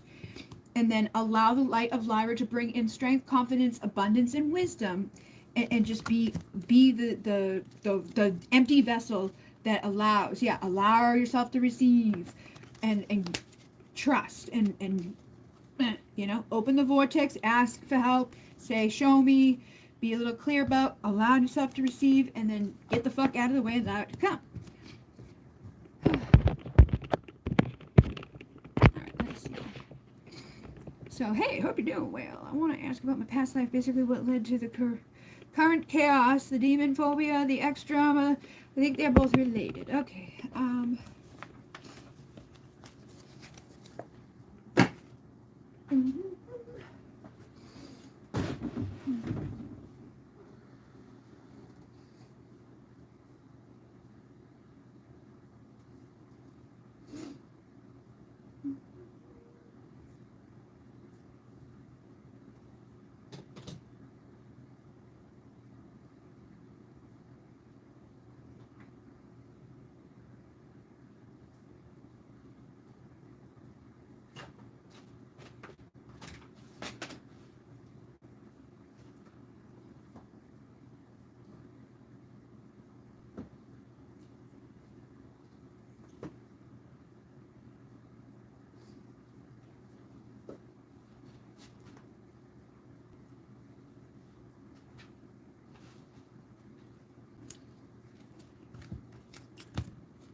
All right, so I just got realization. It says the frequency of realization supports the internal process of becoming aware of our heart-centered truth, as well as the external process of becoming our highest expression in this world. And then dynamic says the frequency of dynamic supports our ability to harmonize between the layers and aspects of different origin and frequency. And it helps us to put together a reality that is made up of many different elements, both familiar and completely new, with ease, grace, and great joy. So I feel like basically they're saying there part of it is like, yeah, there's a realization that was necessary for you to have, to recognize the ability to take the different dynamics and the parts of your life, the things that are good and the things that are bad, and to recognize what those things are, how they are impacting you, and then how to, like, you know, move forward from that spot to not keep creating that over and over, inviting that back in, or allowing that to play out over and over. We all have demons, and demons for me are usually a construct of our suffering and our struggles, or the pain and the fear that we have about something. A lot of the women that I've worked on in the past, like when things happened to them that was traumatic, like rape or abuse or whatever, they would end up manifesting a demon or an attachment or an evil presence or something that they were afraid of. It was like, I can hear this thing in my house. Or they would, like, I literally did like an exorcism on a person one day, but that person had been traumatized as a child with multiple people who, you know, abused them sexually. And so the way that it manifested was they manifested a demon out of that hate and out of that pain and out of that suffering and struggle and whatever that was experienced. And so it's a combo of fear of, I don't want that to keep happening to me, and you know, like, what's wrong with me, like why me, you know, and we wallow down in there real easy. And when we do that, you know, it attracts in those feelings of what's necessary to manifest a demon, which is just, again, another creation and a projection of our reality, just like a angel or a demon. It's like it could be either or. It's just going to be dependent upon where you're at and how you're vibing and what you're, you know, allowing and what's happened. And it's like, it's not your fault. It's not necessarily like you did it. It's just like, it's just what is, and it's what happens sometimes as a result of. And then we also have to be the realization of the dynamic of, like, our parenting.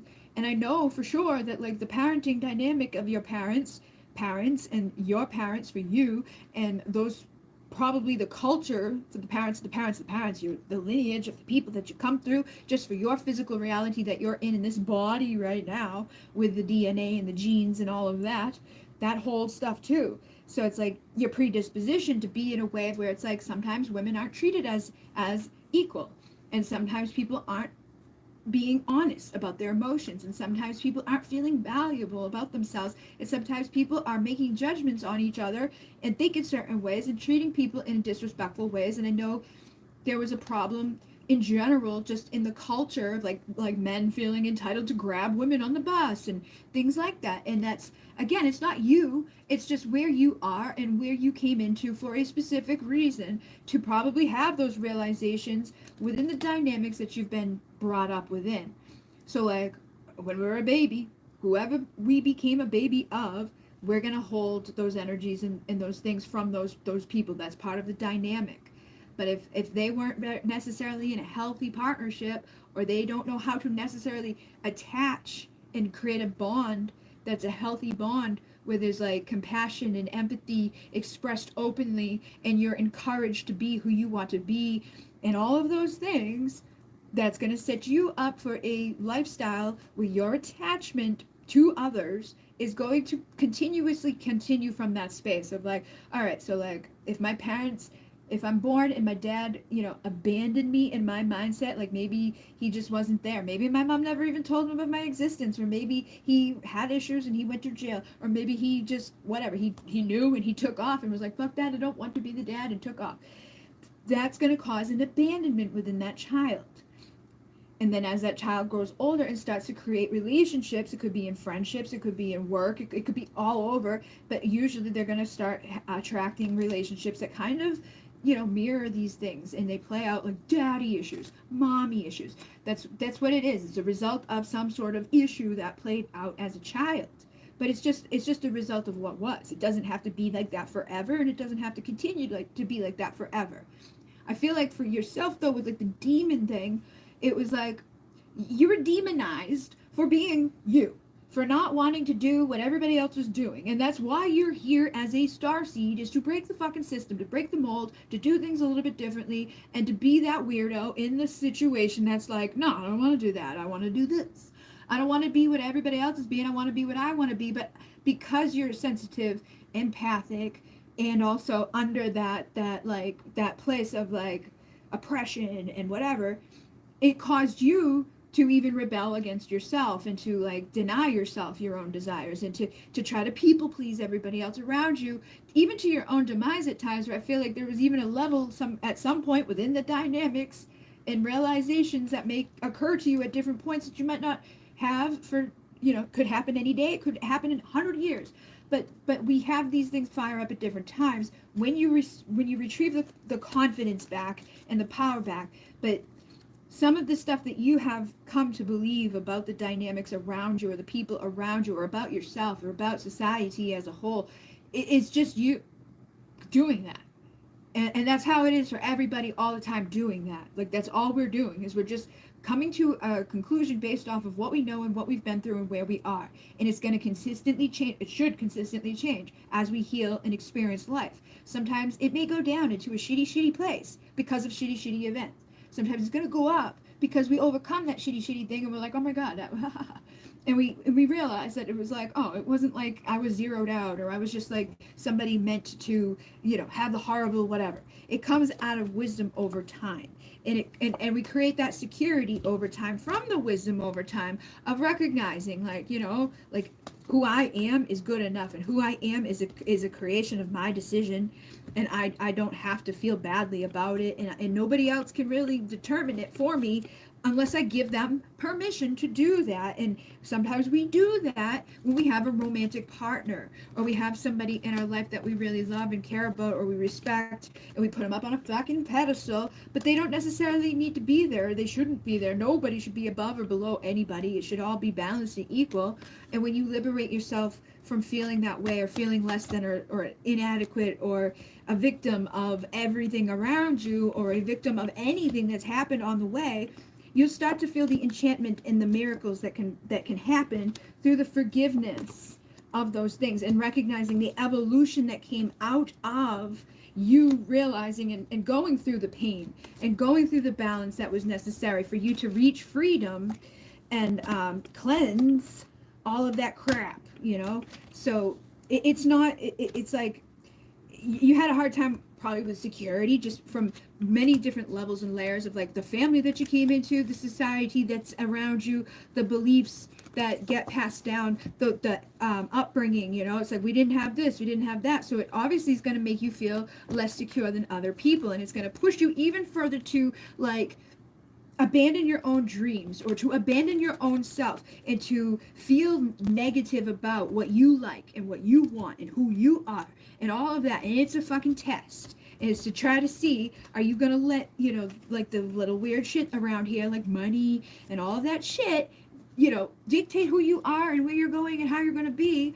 Or are you going to love yourself enough to be inspired enough to break out of those things and to liberate yourself so that you can have like the flow of that divine intelligence? Because you have that divine intelligence, you have that ability to see things, you recognize things that other people don't, you see things that other people probably never will, because of the suffering that you've gone through, because of the pain that you've been in, because of the depressions that you've experienced, because of the pain that people have inflicted. It's like, as much as it sucks, and as much as it was, oh my God, and people broke your trust, and people did things at times, it gave you something that other people won't know, and it gives you a perspective that other people don't necessarily reach.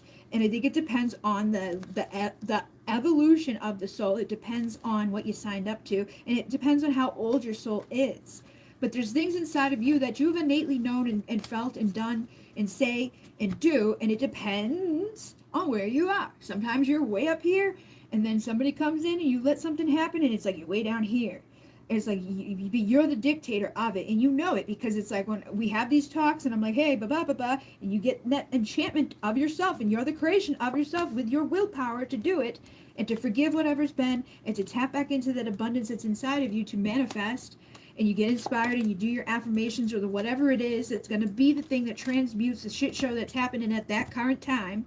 And then you're like, oh my God, everything's better and I'm amazing and I feel great and and you have that freedom returned to you. But it's a matter of your intention, and it's a matter of your ability to hold it and maintain it and evolve away from the repetitiveness of, like, I'm going to go back into that thing that I know is not good, or allowing people to manipulate you through your empathy, because you are sensitive and you do love deeply and you do care deeply, but not everybody out there has that same ability to do that. It says the answer that you're seeking is love. So it's like you've tried to receive love from somebody that hasn't really given it to you. I don't even think they have the capability to love you because of themselves. Nothing about you, it's them. If they don't love themselves, then they cannot love you, like they're not capable of knowing love or giving love in the way that you give it, because they just despise themselves so much. They treat themselves in a way that ends up hurting you and harming you, because they don't care about themselves. So they don't care about doing things that they know are probably going to hurt you, because they're not caring about themselves. So it's like people who care about themselves aren't going to put themselves into risky behavior or into a position of losing somebody that loves them unconditionally by doing things to betray them or doing things to harm them or doing the things that have been done to you by that person. But your love is much deeper, and your love is much more forgiving, and your love is much more genuine, because you do love yourself. You do want better. You do know, that things aren't necessarily right in the world and that something needs to change. And just that knowing in itself is enough for you to start making those changes and to heal.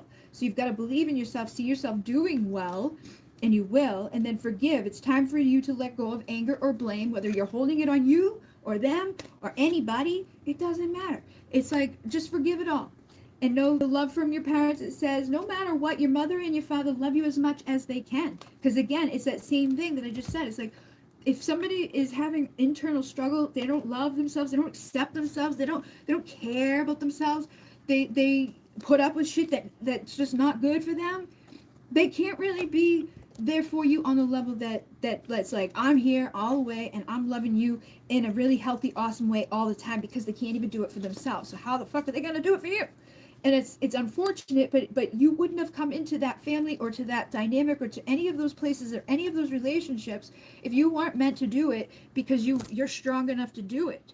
You have the ability to retrieve the soul parts and the fragments and the things that you've lost along the way through experiencing those things, and to lift into the lightness, to come out of that darkness, to come out of that bullshit, and to transmute through the fire, to use the fire, to use the elements, your ability to see. Like you can read the flames, you can read the fire. You're a fire keeper.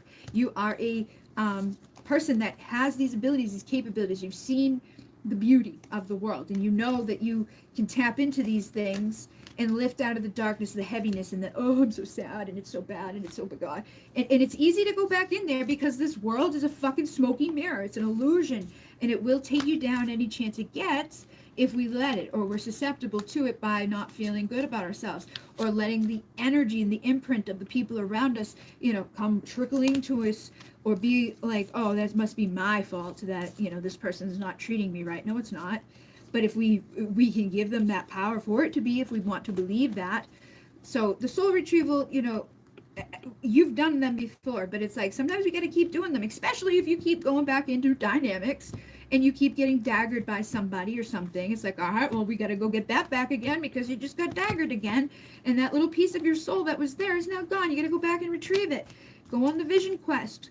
Keep meditating, keep affirming, keep making those affirmations and that gratitude statement, having the rituals, like whether you work with the moon or the wind or the fire or the whatever it is, it doesn't matter. It's up to you to decide, but keep retrieving the parts of your soul that you keep finding are being, lost along the way, and be the witness to the journey rather than within the journey so much, because a lot of times that's where we get lost, is like, we become so ingrained within this life here, if you went up and above and you looked down at yourself and you were like, oh, there I go again doing those things and that thoughts and I'm spiraling back to where I know I don't want to go, you can bring yourself out quicker.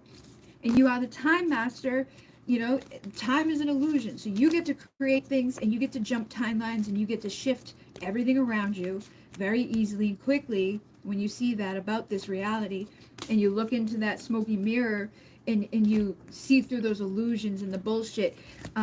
And use like the power of the drum, use the power of vibration, use the power of the frequencies, the power of the water in your body and the power of water around your body. Get into the moving water, or a body of water, or a tub of water, or use a shower, whatever it is, a cup of water, it could fucking be whatever, just water, man.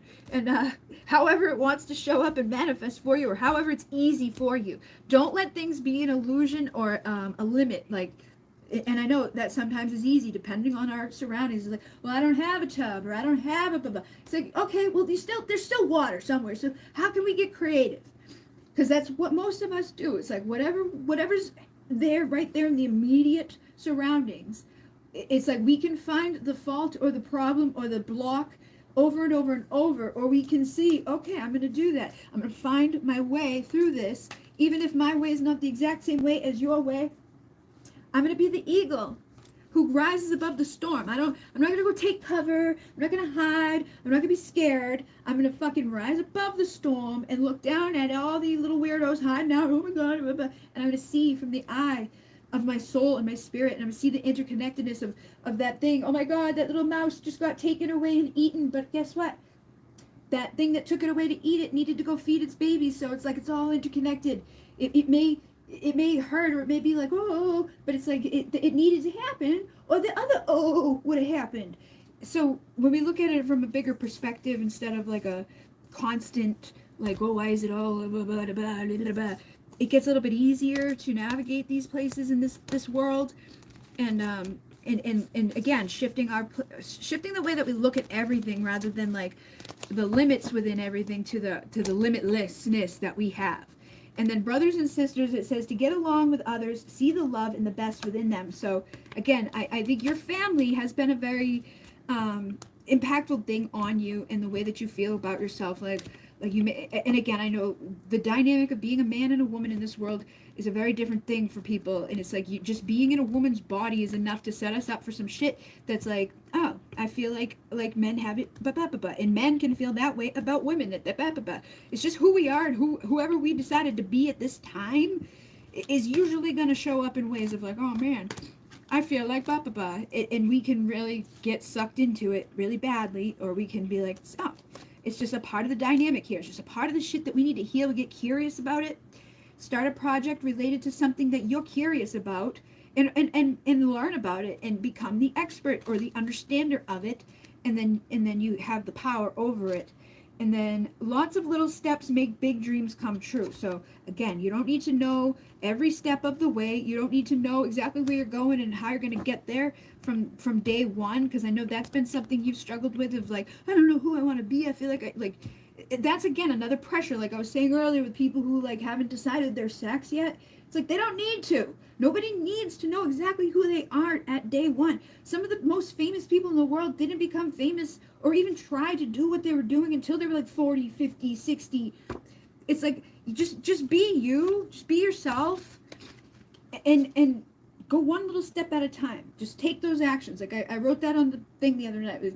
Take any action. Just take action, any fucking action. Just keep taking it and taking it and taking it and taking it, and knowing that you're making that intention to take it to a better place from where you are. And then you're a great person. Enjoy being yourself. And then it's okay to be different. You don't need to be like everyone else. You are perfect just the way you are. And it's time to clearly make a decision about what you would like. Like what do you want in your life? It doesn't mean you have to know that that's forever. Like my clear decision doesn't have to be like, I'm going to be this and that's it, and that's who I'm going to be for the rest of my life. It's just who you want to be right now, or what you want right now. Like, what is it that you would like to have? Do you want love or joy or money or whatever? Like, whatever it is that you know that's going to make you feel better. And then know that like that can change, and it probably will change. It's just like how the world is. It's like it's going to constantly be changing. And if it didn't, it would be really fucking boring, so it's okay to be a little curious and keep going. And the romantic love, it says the frequency of romantic love supports our journey to feel whole and complete through the experience with and reflection of a conscious lover. You know that person that you've been dealing with is not a conscious lover. You know that person you've been dealing with hasn't been making you feel loved. They're not feeling You're not feeling whole and complete when they come around, because they're taking from you. They're messing with you, right? And again, when you were younger, people didn't make you feel like you were okay to be who you were. It was like they wanted pressure of, you got to do this, you got to do that. And some of that, again, I feel like over time, when you were dealing with different things and you were scaring, yourself and your parents, and what was going on with like different, oh my God, like scary shit was happening. I think they started to recognize the importance wasn't necessarily so much on you becoming something that's like an abundant maker or whatever. It was more so, I think, hopefully they're going to learn that lesson, that your passion, your happiness, who the fuck you want to be from within, is much more important than becoming somebody that like does something that whatever, like a doctor or whatever. People get weird concepts in their head, but through life and the experience of the life and through the experience of all that shit that happens to us, we start to recognize, oh, maybe that's not so important. Start to discern a little bit differently. The frequency of discernment supports our ability to view the world and the people around us from a place of inner balance and detachment, yet with compassion and wisdom. So, maybe when you were younger, they didn't necessarily have all of that yet, but as you grow and as you show the power of yourself to change things and become, happier and more fulfilled and more aligned, and just how it is with every fucking generation that there's ever been. It's like every generation, it has these dynamics and these realizations of like, oh wow, like maybe things are going to change. Maybe we don't always have to do it the way that it's been done, because the way that it's been done doesn't always seem to get us where we want to be or have the greatest results. It says the frequency of the solar plexus, the yellow flower of life, supports our sense of self, our personal power, our willpower, as well as our knowing of who we are and what our contribution is to the whole. So, who are you? What is it that you feel good about you? Like, like I'm that, and I like to be that, and I want to do that, and I feel good when I do that. And it doesn't have to be like, it doesn't matter about the prosperity aspect of it, because when we do this and we own this and we're not afraid to be it all the way, usually the prosperity comes as a result of just doing it and owning it.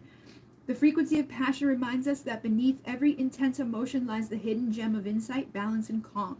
It assists us in finding the balance within this intensity, moving us from the chaos to the calm of its core, where we can let its long-lasting wisdom fill us up. So again, where do you feel like you want to be?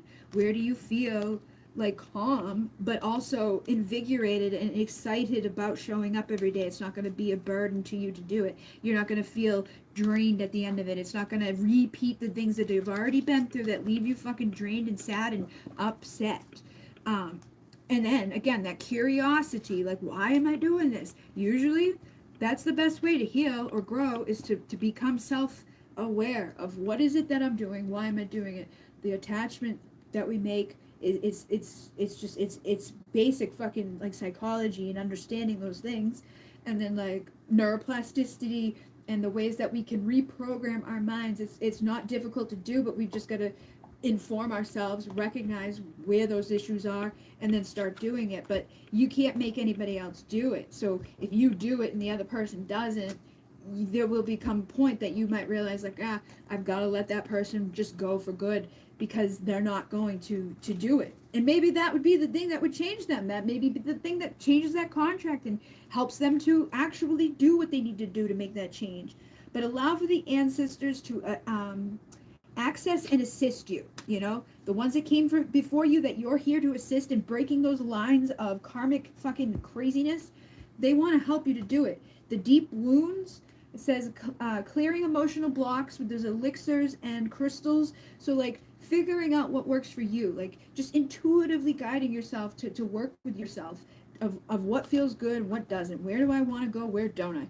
Lyran Master Manifester says, manifesting master of good or bad, regal strength of the dawn time. You know you can do real good or you can real quick. Everything has an origin story, and every story has pieces that lead back to tomorrow. No matter how far you go, there you will be. And a lot of us are running from ourselves, or we are avoiding something within ourselves, or we already know deep down in our core, like, this isn't right, or this isn't good, or this is going to keep doing until we change it. And it says lasting impression. So you can make a lasting impression that changes all of that, or you can let those lasting impressions of those karmic people continue to play out over and over and over and be enslaved and imprisoned to it, to feel like, oh my God, I'm going to be attacked by the demons and the darkness and the or you can break free and make a new lasting impression of the angelic support, of the divine aligned light, of the actual true love. But it's your battle, and you get to choose to be the authority figure or the one that's not going to, you just give your power away. But you've got to have trust and faith in yourself. You've got to forgive the things that have already happened, the people that have already come, the shit show that's already been, and know that a lot of us are just here to make sure that we don't repeat these things, because it's already happened. It happened in the Galactic War, it happened in Atlantis, and it's been playing out over and over and over. And some of the vows that you've taken in other times are just repeating in this one. Allow the divine to nurture, and nature leads when you learn to surrender. So surrender and allow nature, allow the ancestors, allow all of those things to come in. Find your new, like, people that you would like to connect with, that are going to be the supportive, like, people in your life, and the whatever it is, if it's spiritual or religious or whatever. Like, find the thing that works for you, where you're not feeling like you're not loved, or you're not feeling like you're not good enough, or you're not feeling like a victim of a demonic whatever. Just invite the angels in, because they will come. Like, if something scary shows up, or you feel the presence of something that's not so good, or you start to see yourself slipping down and letting go of that power that you innately have within yourself, call to the angels, because they will immediately come and protect and shift that energy. You know, nurture yourself, mother yourself, love yourself in the ways that you maybe not have received it, and that's going to open you up for miracles and prosperity and abundance and the alchemy of the bullshit. But it's an empowerment that is necessary for you to create yourself. Frequency of empowerment supports our ability to show up fully and completely, uniting us with others in a deep trust that we all are connected through the same source. And again, authority, the frequency of authority reminds us the true authority is powerful, direct, and realized, yet receptive, wise, and loving. It's like, you have that authority. You are the power. You are the creator. You choose every moment of every day. Take back your authority and the power to live in that place. And then your teams, your networks, your inventions, your rebel spirit wants to come out to clear the karma, the order, and it's going to take order and structure and hard work, maturing and being professional, to be the steward for the discipline and the creation, the organization, the creating of your own boundaries, the commitment to you to materialize what it is that's necessary for you to actually have a completely different existence or reality. And it's not necessarily easy, so don't beat yourself up for the fact that it hasn't happened, like, completely yet, or the fact that things have played out as they have, because that's what it was meant to do. And then again, go outside. I know I've told you this many times before, because you have a tendency to get caught into emotions, or you feel like, I don't know, blah, blah, blah, blah, blah. Just know that there are people out here that fucking love you, care about you, and want what's best for you. And going outside and having that, like, natural light and that vitamin D is going to help to catch your breath and get rid of the anxiety and the things that are causing the darkness around you. And when that light comes in, it's going to bring the abundance, and it's going to help you to heal. It's going to help you to create the reality of your dreams, but it's going to require self-care. And it says, find the tools that work for you. And it's different for everybody. Some people love to meditate. Some people need to guide the meditation. Some people like to sing. Some people like to hear music. Some people need to write, and some people need to read. It just depends on what it works for you. But endings are really just the beginning, okay? So it's like whatever's ending, just know it's a new beginning and you're evolving. Affirm the power back. Stop letting things take your tranquility away. Don't doubt the fact that there is people out here that truly love you, care about you. And, you know, when you meet new people or things come up and show up, ask people their intentions with you if you're unsure, just to have that clarity. And just you by doing that, just speaking that way, is going to shift a lot, because people will respect you more just the fact that you even said that or asked that. And the beliefs that we hold are the most detrimental usually to us, because we don't even necessarily know they're there. So again, meditation is going to allow you to understand and discover, what belief am I believing that's keeping me in this thing. Creating rituals will help you to overcome those, and then the prayer and the rewriting of those beliefs will blow up in a whole new way and create a whole new dynamic to keep playing out for you. But you are protected, and I think flowers or the element of nature is something that you should invite in more or work with more, because it's gonna bring like that natural element to stuff that probably is needed.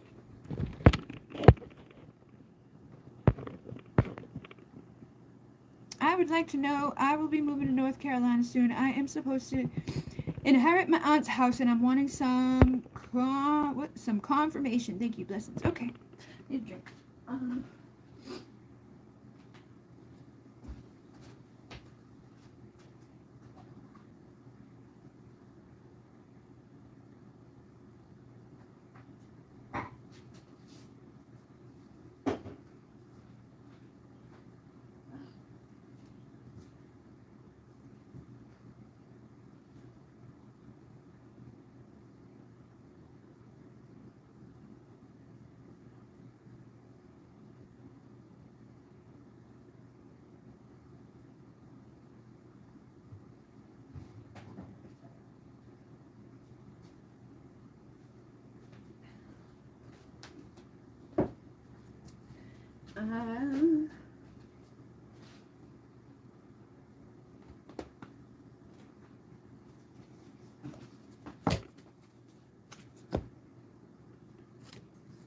Revolution. There's a solar eclipse 44 revolution, the fire element of desire. And then the Mercury retrograde reinvention. So for moving and all of that, I feel like if that's your desire to move, or like your desire to have, like that, those things play out, that revolution, I feel like that's definitely kind of like a sign of like, yeah, things are going to change. For you, and like your desires, if you will it to be, you're going to be able to have it be a good outcome. So Leo, I will. It's like, I'm going to use my will, I'm going to use my creativity, my confidence, my power, my strength for this revolution of what I desire into my life. And then the lunar eclipse is here with the change. So I definitely feel like, yeah, you're going to be having some changes happening in your life.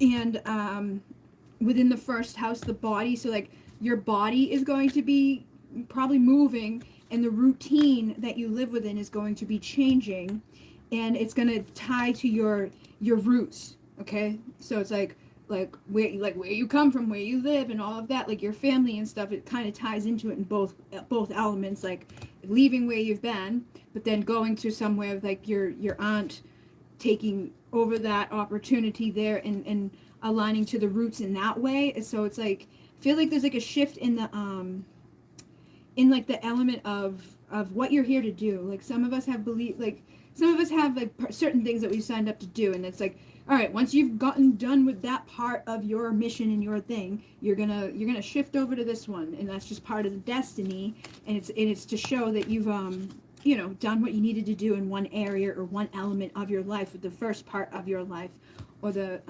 lessons that were a part of some way. So it's like a reinvention of yourself, but it was always part of the expected outcome. So the benefits and the fortune is going to increase. It is part of your life purpose, in like in terms of debt, or the healing of Chiron, which is like our wounds from our past lives and the things that we've already, had happen at other times, with the debt that we have on a karmic level. Part of it is that it's like, I'm going there to pay my karmic debt, but it's also part of my my soul and my purpose here at this time. It's going to bring me new abundance. It's going to bring me new opportunities. It's going to help me escape something in this first part of life. And as I age, I'm going to gain that wisdom. And as I age, I'm going to increase my fortune. And as I age and take on to this next level, I'm going to increase my fortune and have that reinvention of who I am. And I'm going to heal the deeper wounds inside of myself. So I don't know if you've had differences in their family, or maybe like mental type of like stuff that has happened, like depression and feeling like kind of isolated, or just feeling like, I don't know, like deeply emotional, or there could have just been a lot of stuff that happened in the first part of life that was connected to the family and things.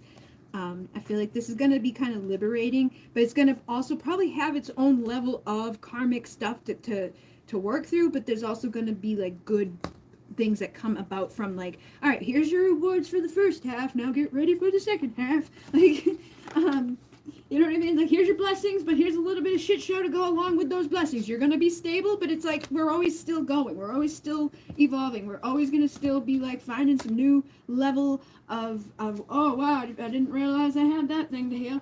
But it's not a bad thing unless we look at it as a bad thing. And the first house is the card, the thing I open up to. So, says, move ahead with confidence, and you are rising. The first house begins with the ascendant, the astrological constellation rising over the eastern horizon, the time of birth in your natal chart. It represents the moment that you were born. Like the sun and the moon, the first house is one of the most important parts of your total. So it represents the physical appearance, your body works, and the strengths and the weaknesses that you may have. It is the beginning to everything. It is the first house, and it is the mask that everyone else first sees about you. Although the first house is the house of self, it is also a persona that you project. It is how you relate to the world. The first house represents, in the reading, it means that you will soon be feeling your own strength. And although it may feel natural just to take over and assert your power, you may need to pull back some, or try not to control or dominate the certain situations, as that could backfire. So more positively, people may feel comfortable now with you as their leader, and they won't mind following your lead.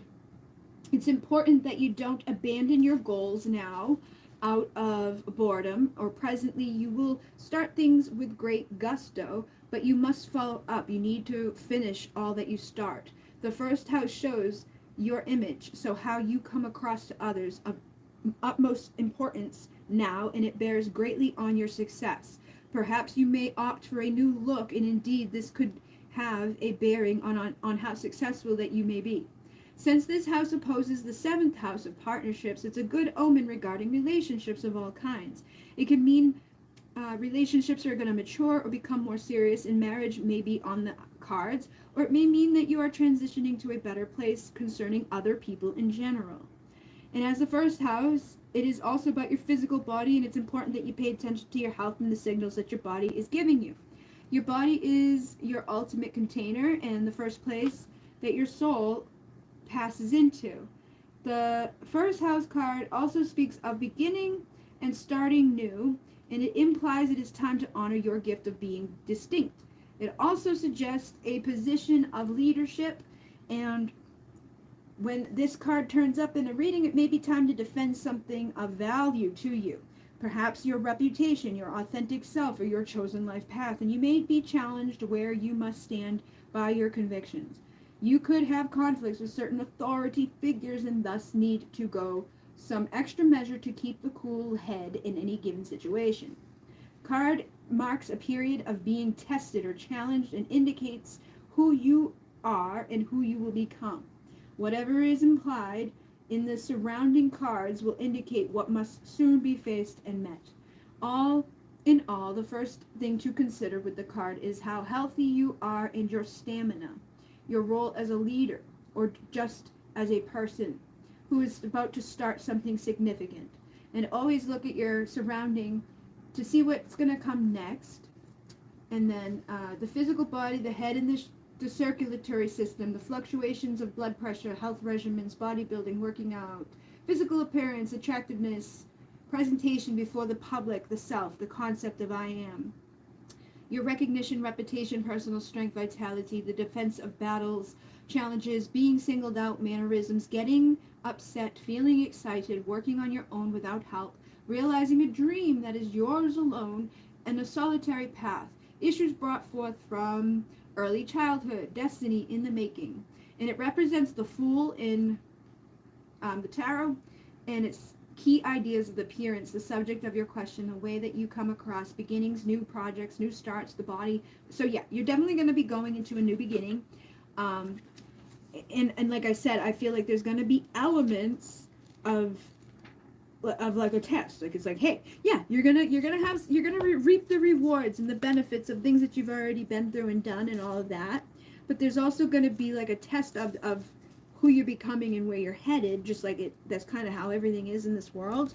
But I think it's really important for you to just keep that in mind. Like, if you have the tendency to be a little hot-headed at times, or you have the tendency to let people like bulldoze you, or you have a tendency to whatever it is, let this be the time to have a revolution and to reinvent who you are. Look at what the wounds have been. Like, what really pisses me off? What triggers me? What has been the thing that has provoked the biggest responses in me that maybe didn't end up so well when I had that be the thing? What is it that I've been doing or not doing that I should probably be aware of as I go to this next space, so that I don't have more of that happen, and I can increase my fortune, I can increase my benefits, I can have a better blessing in this next level of things. Because I feel like there's always it's just like anything. Like, if you show up as an asshole, it's not going to be great.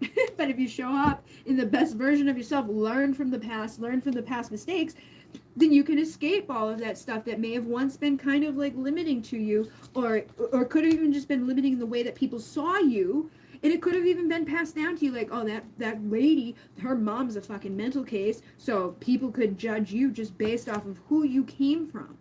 But now, if you move to a new place in a new situation where nobody knows your name and all of that, that's a whole new opportunity to be mindful and maybe leave out the parts of the things that could have led to places in the past that didn't go so well. And not saying to like be like to lie or to not be authentic and vulnerable or whatever. Just be aware of the routine, be aware of who you are, how you're coming across, and who you're connecting with, because a lot of times that's a big part of all of it. It's like, if you can be your authentic self, you can tell somebody anything depending on who they are. But if they're a piece of shit person that's going to take who you are, or where, not even who you are, just who you've come from, or where you've been, or the difficulties that you've had in life, that doesn't necessarily mean that you are still that, or you should always have to be, looked at in a way that's negative based on something that happened 100 years ago.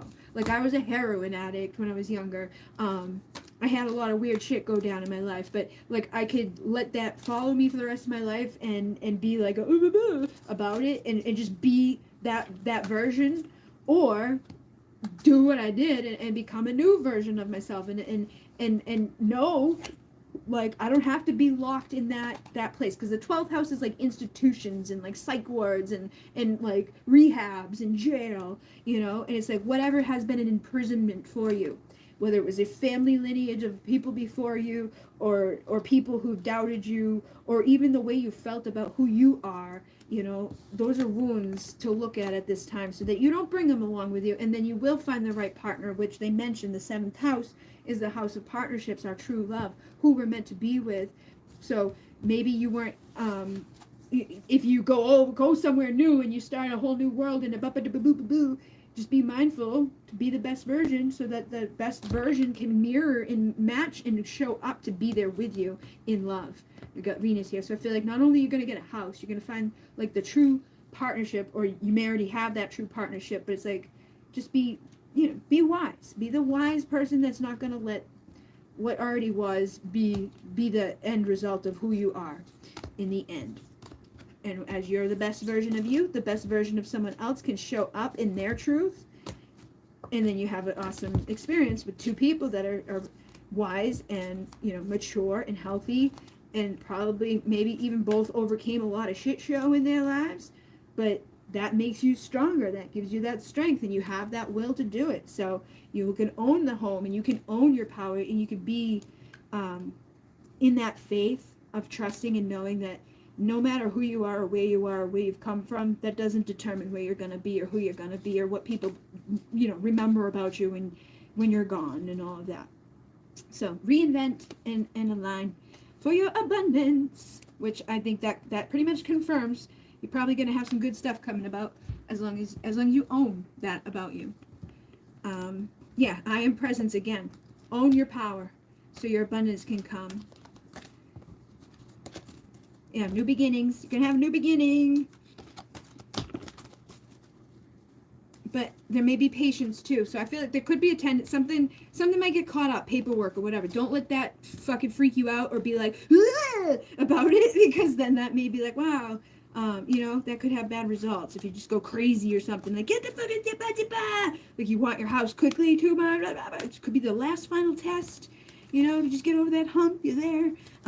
But if you freak out on somebody and end up in jail, then you might not ever get the house. So just try to keep your cool, because I feel like there is going to be some bumps, but it's not gonna end bad. It's just gonna be like the bumpy bump. Simplicity. Put your energy into the basics and let go of excess. Be grateful, because that's a good thing. It's like, wow, I'm going to have a new opportunity to be a whole new version of me, and I'm going to have a whole opportunity to have a good love and a good life, and to break free of any constrictions of the past and the people that I, may have been around, or the beliefs of others that judged me based off of where I've come from and all of that stuff.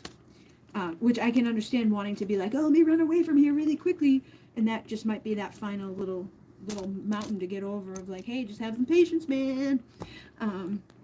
Don't go crazy. Thank you. I would like to know if I would be moving. Okay, I got that one. Okay, I got that one. Yes, I recently released someone from my past, and I decided to not resent that person anymore, and I wish them well. And I have been getting ideas of writing. In the midst of the time comes easy. Oh, I learned a hard lesson of letting go and just focus on what I need to do to leave a legacy behind. I cut the cords every day with the people that hurt me and left me, and I can do better. Are you taking out your messages right now?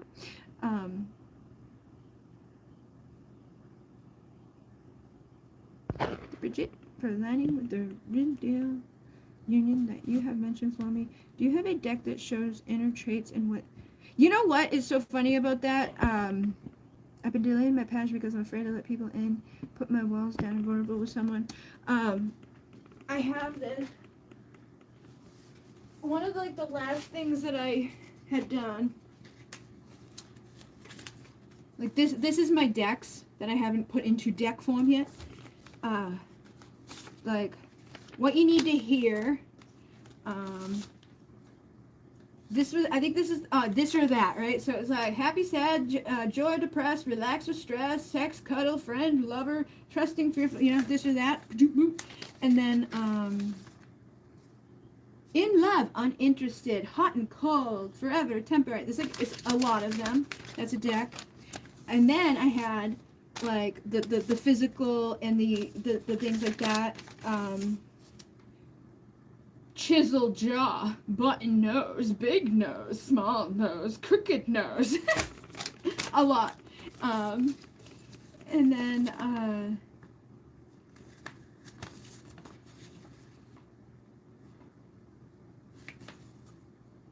what the hell is that?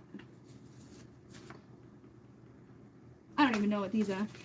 Subconscious. Oh yeah, so this was a subconscious block stack because everybody's got fucking subconscious blocks.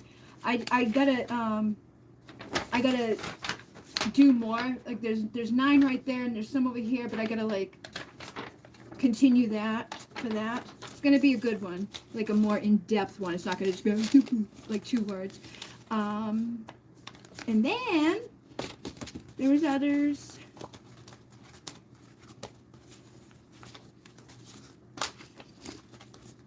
I put.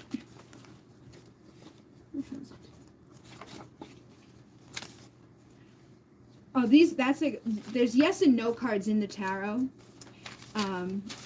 Like certain cards, like the Sun is a yes, the Empress is a yes, the Aces are yes, the Fool is a yes, the Magician is a yes, the Chariot, the Star, the Wand.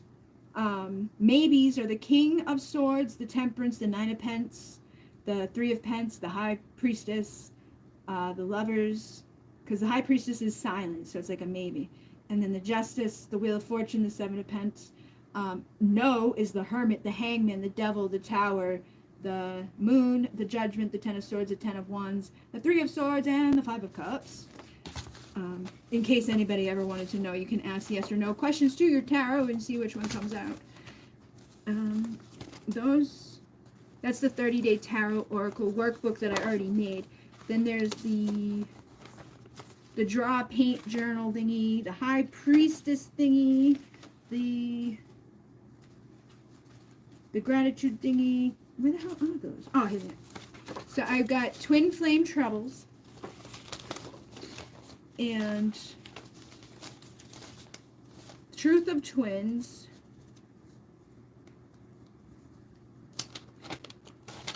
the In-Depth deck, the Love Letters, I know there's some funny ones because it was like, let me flip this. Alright, that one I haven't figured out the name of it yet, but it's like Awaken, Elevate, Create, Awake, Feminine, Twin Triggers, Seated Souls, the Soul Mission, the ALCYONE Light Healing Oracle, that's going to be for the ALCYONE Light Healing modality, the Over It, the Furious Feminine, then there's the, Guided by Light, and I think I pulled out the others. There's another version of my Divine Time, because, like, for some fucking weird reason, Bridget didn't do, like, actual time.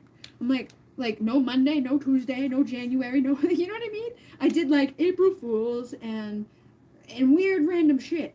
But now this one is going to be January through, you know, all that. Morning, mid-morning, noon, midnight, early evening, 1 month, 2 months, 3 months, 4, Monday, Tuesday, Wednesday, Thursday, Friday, Saturday, holiday, birthday, 12 o'clock, 1 o'clock, 2 o'clock, 5 o'clock, so now is the time the light will shine. Pay attention, my dear, a new dawn is here. Relax in the sun, soon it will be done. It's time to unwind, release your mind. Afternoon pleasure, what could be better? Have a drink, there's no need to think.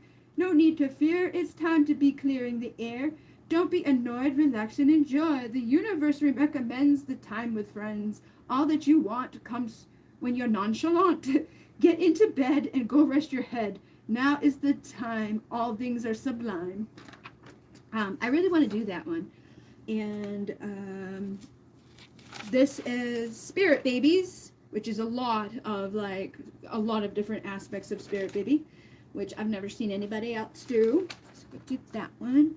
And maybe if I leave them out, I'll actually fucking do them, because again, that thing with the mind. When you have ADHD, it's out of sight, out of mind. But this is like, there is too much noise. Silence your fears. Silence in moderation. You need stimulation. You are ascending with grace.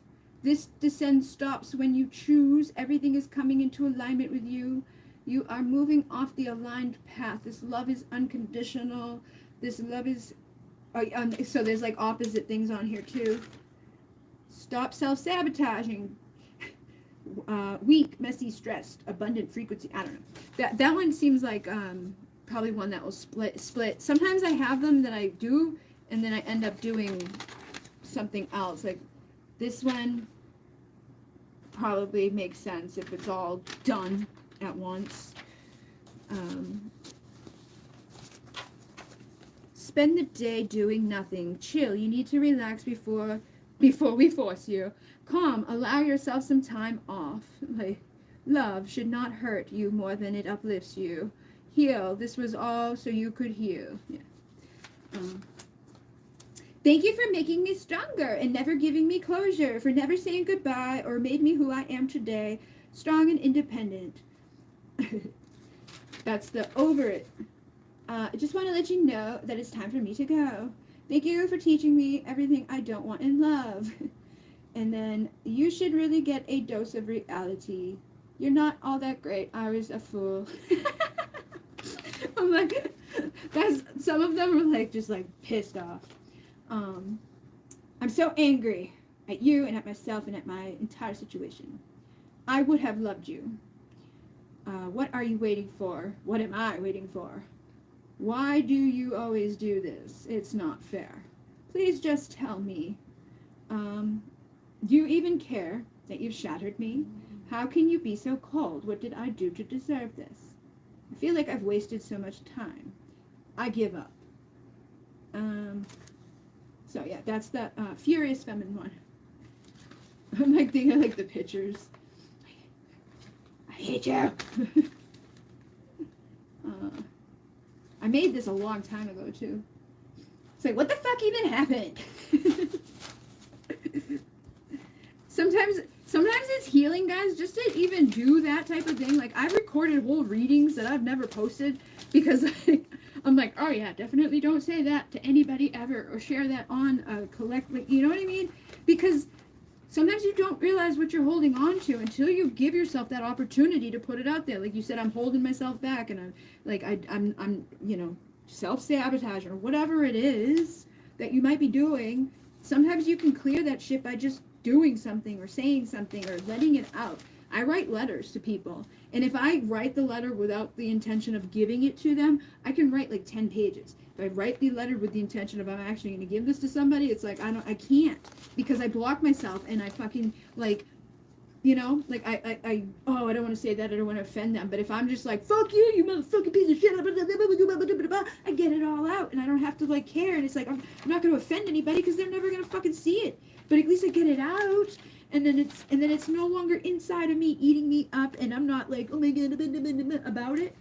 But sometimes we have to give ourselves a place to do that, because it's not something that, you know, it's very, I wouldn't recommend just like running out there and doing that to people like that, because that doesn't ever end up well. It's just like an attack, and people don't respond well to being attacked. So if you're feeling upset or triggered or whatever, give yourself the freedom to be like, and then delete it, or don't even record it. Just freak the fuck out somewhere and see how much better you feel. Sometimes burning letters too, like, you know, write a letter and burn it and like transmute that energy, or even write yourself a fucking letter of like, what the fuck is wrong with you? Why do you keep doing that? Stop being dumb. Say all the shit you want to say, get it out, burn it, transmute it, and then write a new letter, an empowering letter, an uplifting one to yourself. Of like, oh, now you feel better? You feel better that you let that shit out? Huh? And then repeat when necessary. You need to stop doubting your situation. The main reason things aren't moving forward is due to the many doubts and concerns. It is not soul level, but mind and emotional level from the both of you. Your souls know what your minds doubt. Listen to your soul. Karma has never been an easy thing for anyone in this connection, and it's made someone run. Sometimes them, and sometimes you too. Learn to stop projecting the very things that you do. The inner child is hurting so much. You need to do some work and heal for the both. Your inner child has a lot to say. Give him or her a voice to express all that they have. With a journaling or automatic writing, you offer great healing within. Past life trauma could be causing issues now between you and your love life partners. In some cases, you have fears, probably cellular beliefs, and you could be causing the problem. And in others, it's on them. Your family did and does love you, but they lack a lot of the basic skills and understanding necessary to create a conducive and healthy relationship. You will need to be aware of yourself. Try not to take this on personally or pass it to the next generation. And everything you have been through has been preparing you and making you stronger for the evolving into your level of ascension and healing. And you do have a divine counterpart, but you know what you need to do, and don't stay stuck where you are if you are craving love.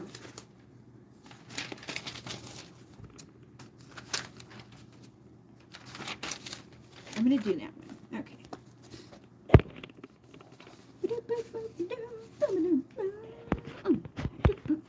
I've been doing playing. Sorry, they were so wordy. Had to delete them. I talk a lot. That's okay. That's cool. New decks. Thank you. It resonates. You're welcome. And yeah, I try to ask yes or no questions in the tarot sometimes. Still practicing reading for myself, but maybe one day I'll read for others. What are you fucking waiting for? The only way you're gonna do it is if you do it. You just jump on in and you do it. That's how we do it with everything. It's like someday we're just gonna do it, and then we did it, and we're like, oh my god, why did I wait so long to do it? The spirit babies like to talk. Yes, do decks. You have decks for many types of I know. I love the sassy ones because once that person left, I was sassy as well.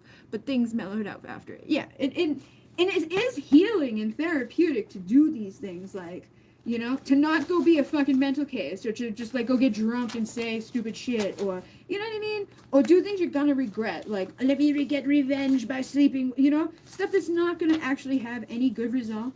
It's like just gonna make you feel worse about yourself and have bad, worse time, and like more I'm like, I really don't want to come back here. So I'm not going to do anything that's like actively involving other humans into it, because then I'm going to have to come back here and deal with them again and again. So fuck that. I'm just going to be nice and forgive. But yeah, I might flip out in the meantime by myself in a private room about it for a little bit, or write some sassy messages. And it's time to let go of anger and blame. So if it's okay, though, that's a natural instinct to have, anger and blame and all of those things. You can own it, but you got to let go of it at some point. Sometimes it's easy to let go of it if you just let it out and acknowledge it, because a lot of us will deny that it's even there when it is. Like, you know, it's fine. Oh, it's fine. It's fucking fine. No, it's not. And if we don't, then it just keeps repeating, and new people, new places, new opportunities to suck. Where? Draw, paint, think, and act in creative ways. I actually said earlier to somebody, I was like, I think, because somebody been asking me like to do design work. They were like, will you make me a deck? Will you design a deck for them? Like, they have an idea of like what they want, but they're not able to actually do, like, bringing it to fruition as an actual deck. And I've had other people in the past ask me, like, and I used to design websites and stuff. It's the same thing. It's just like, okay, instead of it being on a screen, it's on a card. But I like to be in that energy. I like to be creative. I like to do art and all of that stuff. I keep getting that message of, like, you know, embrace more of that, do more of that. You're going to be fucking happier if you do that, because it's what you actually like to do. But I also don't want to ruin it or make it, because, like, sometimes it ruins things to I don't know, like, having somebody else, I don't know, it depends on the people. Like, I was very lucky. Most of the people who asked me to help them with stuff, they were like, yeah, give you total creative expression, and they didn't complain or bitch or want to change things all the time. But other people will show up and be like, I don't like this little tiny little spot, and you can, like, change the whole fucking thing over, and it's like back and forth, back and forth, back and forth. But it really just depends on who shows up to work or receive from you in any offer. But when it's something that you really enjoy doing, or it's your outlet, your creativity, sometimes it's like, I don't know, I don't really want you to fuck that up for me and taint it by being pain in my ass about it. I have to have, like, a thing on it on the form. If you're going to be a pain in my ass about it, no, I don't want to do it for you. If anybody's an artist or has done art or any type of work like that, you might know what I mean.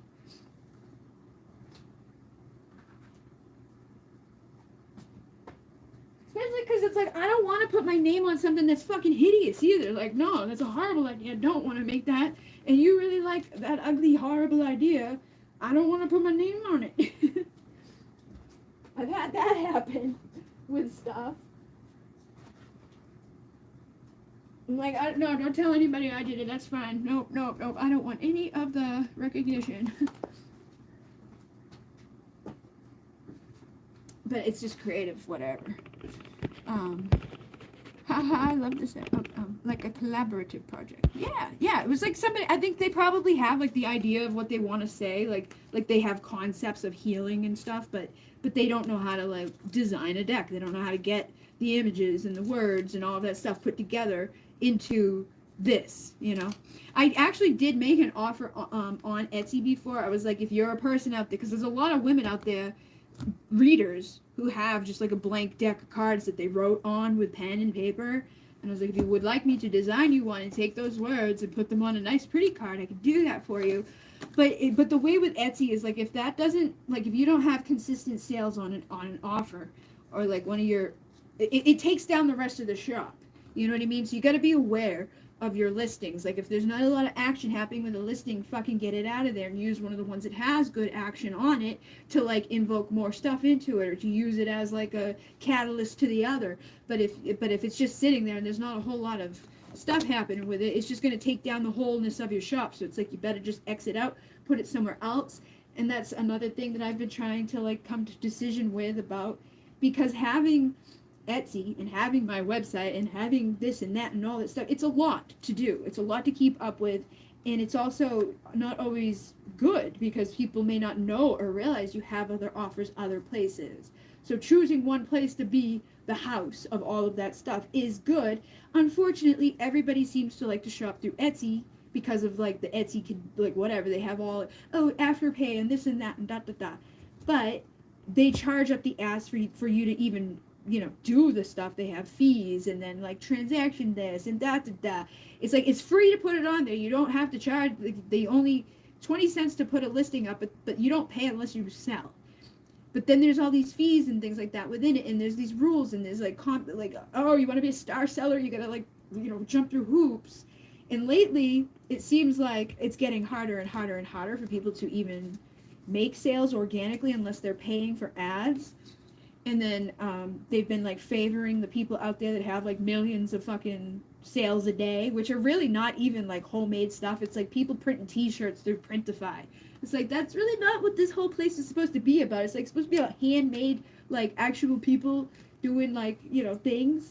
But that's what happens with all those places. They're small, they're intimate. As they grow, they don't give a fuck and they just get about the money.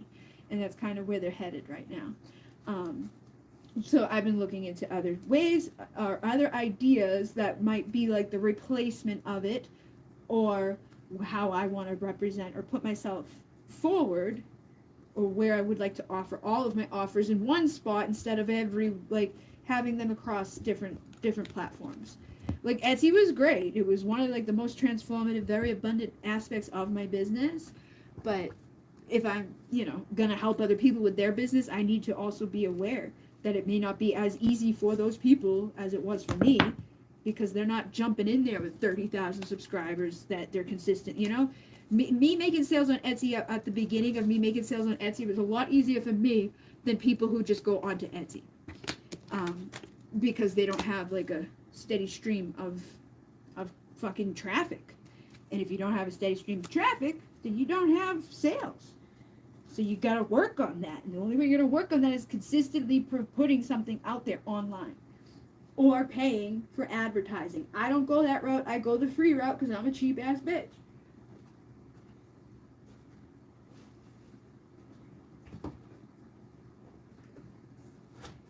Because I didn't have a choice in the beginning. I didn't have any money to make ad revenue.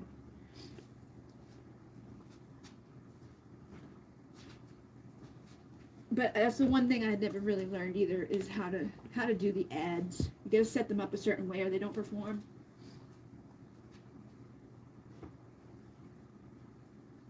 It's all a gimmick. It's all part of the fucking shit show. Create and inspire, artist. It'll set your life on fire.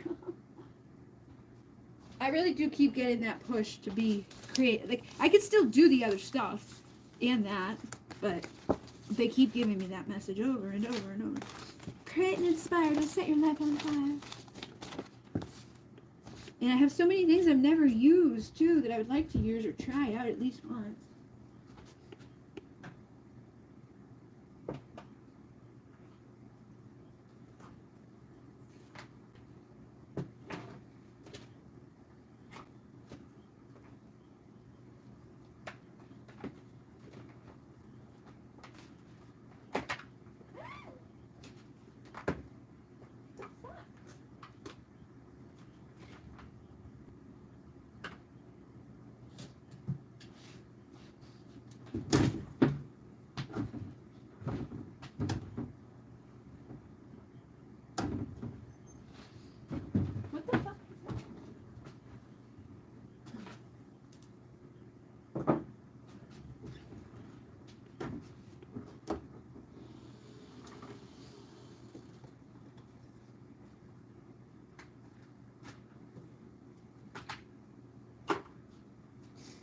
I gotta do that too. I was gonna bundle up decks to sell, the ones that I don't use anymore.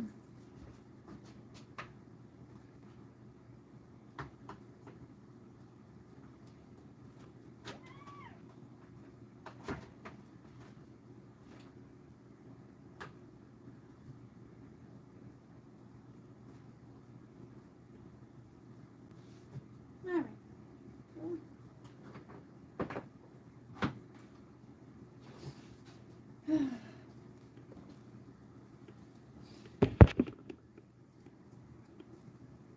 Speaking of that, I want to meet people and collaborate on projects related to the art and writing stuff. That's something down the road for sure, and they have to be astronomically creative and magical. And yes, to gain a follower and community, I have no idea how ads work either. Yep, big time gimmick and giving money. I know, it's stupid. But I'm gonna be doing more like I'm supposed to go live on Sunday with Abby and Stefania, and Jenny wanted to come too, and that's basically just gonna be like a hey guys, and like give them an opportunity to talk about themselves, what they offer, what they do, put themselves out there. So if you want to do that, you can join us and tell people about who you are, what you do, and what you offer, and meet your people. That's the only way you're gonna do that. And then my podcast, I'm going to open up to do interviews, to talk to people one-on-one, like, hey, who are you, and what do you do, and why do you do it, and all of that stuff. So Jenny said she would like to do that. I know other people are going to want to do that. I'm going to try to set up a different, like a way of communicating that's like not through email or something, because it's like my email, there's a block. I cannot fucking like handle, I always miss them, or they're like in the spam folder, or they don't come through, like, and it's weird. And I don't know. I feel like I just want like a streamlined thing where everything is in one fucking place, even if it means deleting things. Just like, that's why I was like, another reason why I debated the channel, just deleting the channel, because it's like another thing to think about, another place where it's like pulling your energy and your effort and making you like, ah. But not going to. I'm just going to, try to find a stream place, or like a main place. And if people go somewhere else other than that main place to do the things, then they'll find out that they don't get the answer because they didn't listen or go to the main place. You know what I mean? And I'm debating one of them. I'm not sure if it's going to be as cool as it seems it is, but it also gives people an opportunity to do stuff, or like use stuff, or buy stuff, like without having money. Like there's going to be challenges, there's going to be contests, there's going to be things that they could do to make themselves the points available to use towards the resources that would be for sale, and then like have different levels. Like, okay, this one's like $2, and this one's like the $30. And if you want to get the $30 one and you're broke, you can get there through the challenges, and you can get there through the things. But I'm still unsure for sure, because there's another one that I saw that doesn't really have any of that element to it, but it has a lot of offers and options to it that I'm going to explore. I'll probably just make a screen recording and show the options to people, and do like a hey, what do you guys think? See what people prefer. I don't know. I also have the groups on my website that are free and involved, like right there on my site, that I can utilize too. But they don't always work well. I don't know. Nothing ever works well for me though. I think that's part of like the spiritual thing, is like, it's like, yeah, there's like fucking fairies flying through me and shit. Of course I'm gonna have some technological difficulties at times with like keeping things up, or writing a comment and it just disappears in the middle of it. Sometimes I feel like that's spirit being like, no, don't say that. I'm like, okay, say it a different way, or a whole other fucking thing, or not at all. It's like, it's weird the way that things work or don't work. Yes, that's a great idea. It's a way of getting people out there to share their gifts with others. Yeah. And I had started that concept a while back with like the Divine Essentials channel. I was doing the community cares events once a month. But it kind of like, just wasn't really working out, because I didn't have enough people who were like really down to be in it. But now people are feeling that crunch. People are feeling like, I've got to fucking do it. Oh my God. So I feel like more people will be more, I already got people more, like they're asking me now, they're like, can we do that thing again, please? So, I think it'll have a better result. And I don't mind any time. I'm like, whatever, sure. But I'm not going to do it if nobody's doing it with me, because it's kind of silly. So that's why it stopped before, but it's back now in a new way. I think I'm going to do it on Instagram on Sunday. And that I was also going to do the Sunday. I was going to do Sunday stories this Sunday, but it ended up not working out for that because it got like late in the day. I couldn't confirm for sure. I didn't know. You know what I mean? Like it was, things just got messed up. So next Sunday when I go live with those people to offer their stuff, I will have the Sunday story as an option, but it's going to be limited to only a few people being able to book it. And that's going to be part of the like, hey guys, let me catch your attention. Meet these people and what they do and what they have and what they offer. And then the stories will come out afterwards. Where it's like, it's going to be like a short little story post on the stories for the people who do it. And then they could do whatever they want. They can offer whatever they want, say whatever they want, have whatever they want, what time they want, the money, like, you know, all of that. They can determine what their offers are. And yeah, that's about it. So then Thursday this week I will be live on the Divine Social channel for this, but the version of it over there for the more star-seeded communities. And I don't know. Oh, today's the last day for like the sale that I have on Etsy. There's like a sale, and I marked down prices on stuff because I don't have to pay my sister to help me with that anymore. So it was like 50% of the sales was going to her. Not doing that anymore. So that, you know, benefits the people to not have to, you know, gives them more breathing room. And I did finish level 6 of ALCYONE Line Healing, so level 7 will be, you know, manifesting, and it is business related. So I'll be putting stuff there too. And still, there will be parts that are not part of that are paid portions, but they won't ever. I never do anything wicked expensive anyway, so everybody will be able to benefit to some level, hopefully.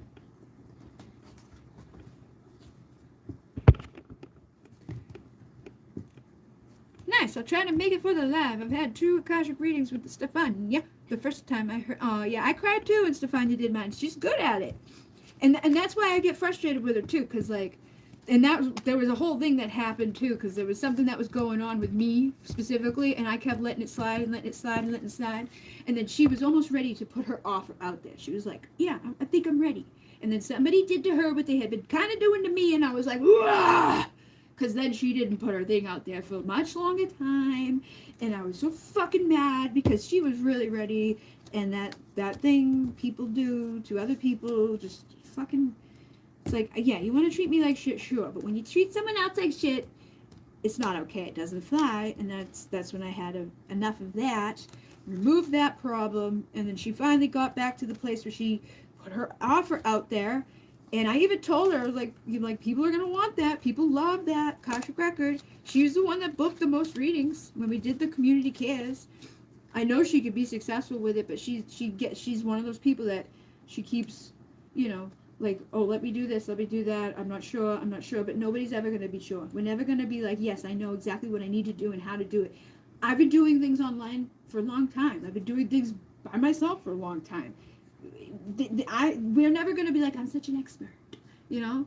We don't want to go out there and act like we're dumb and don't know what we're doing. We want to act confident, and so we can be good at it and like own it. That's how we do anything in manifesting. You're never going to find like true love by like going out there and being like, I don't deserve love, I can't find love. Like, that's going to just be the self-fulfilling prophecy, and you're never going to be good and successful if you go out there feeling like, I'm not successful, I'm not ready, I don't know what I'm doing. But if you go out and you're confident in that clarity and that confidence of the divine masculine vibration of, you know, provide and protect and just pursue and channel and get the fuck out of the way and be like, it's not me, it's the divine coming through me, that takes a lot of the pressure off, and you can do whatever you want to do, but you just got to do it and own it, and you know, don't let the fucking pressure of every motherfucking other person out there stop you, because that plays a big part, and it's hard. I still do it. I bite my tongue. I worry. I don't want to say the wrong thing. I've gotten a lot better about it, but it's still one of those things that it's just some of it is like being a decent human being, but other parts is like just worrying way too much about what people might think or say. Speaking of making money, I know I just kept asking what to do, but I don't know to work. I know I have to work a job. I don't. Wait, what? Speaking of making money, I know I kept asking what job to do, but I know I have to work a job I don't like so I can escape that 9 to 5. Basically a stepping stone type of job. Yeah, well, oh damn, paper resume, systems, when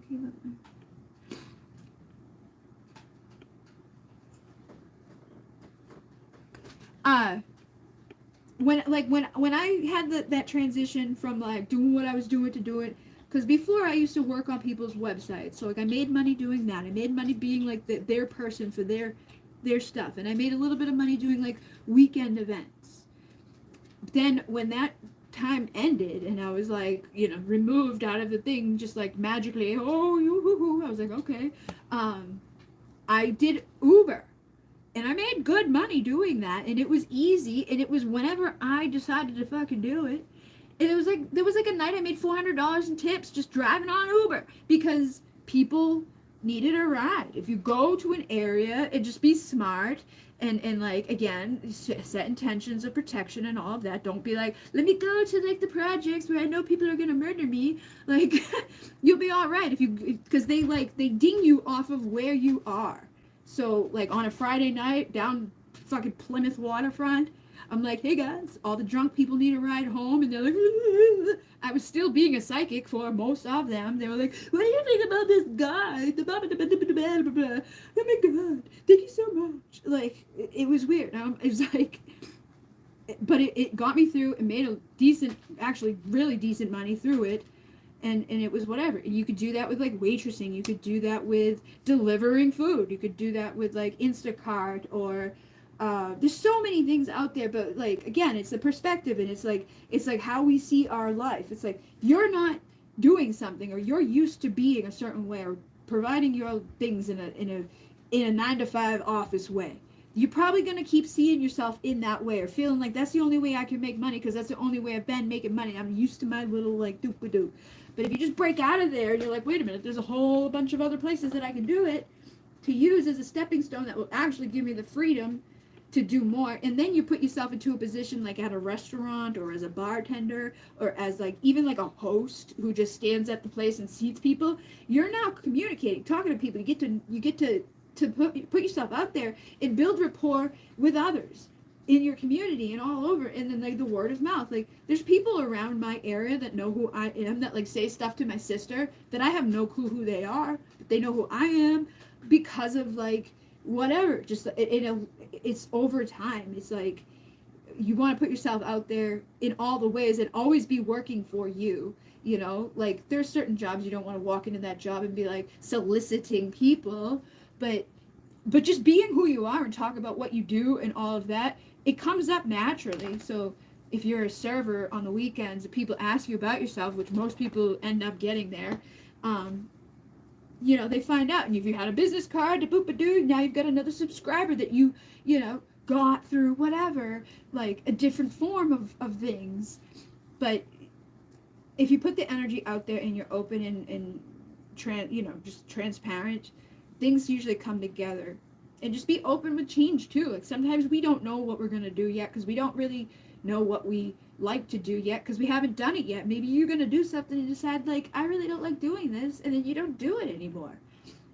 But the only way you're going to know is if you try it out and see, And if it changes, it changes. I think that's part of the biggest fucking bullshit on this planet with people is like, you've got to know what you want to be and you've got to go to college. I watched a thing last night. The guy, like, everything this guy was saying was, like, dead on.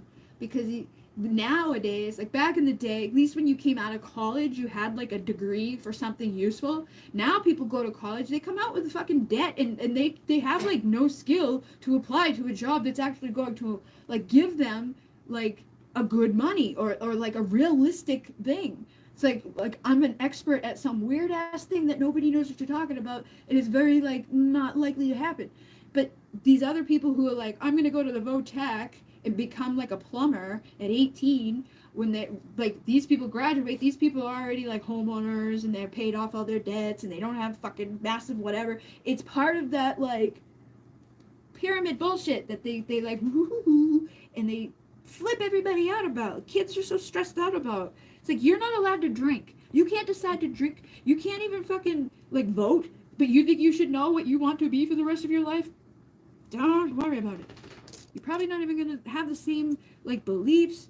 You probably won't even like the same people. You probably, you know, it just depends. But a lot of people drastically change, and that's a good thing, because most of us need to, as a result of healing the drastic traumas that we've been experiencing here on the planet for a long time. But just be cool about it, you know, just like whatever happens. Where I'm supposed to be, I'm supposed to be. Just go with the flow, open up to the opportunities that the universe presents, and if it feels right in line and you like to do it, do it. If it doesn't, say fuck that, I don't want to do that. But don't waste your opportunities when they feel good and aligned, and if they don't, then don't bother taking them.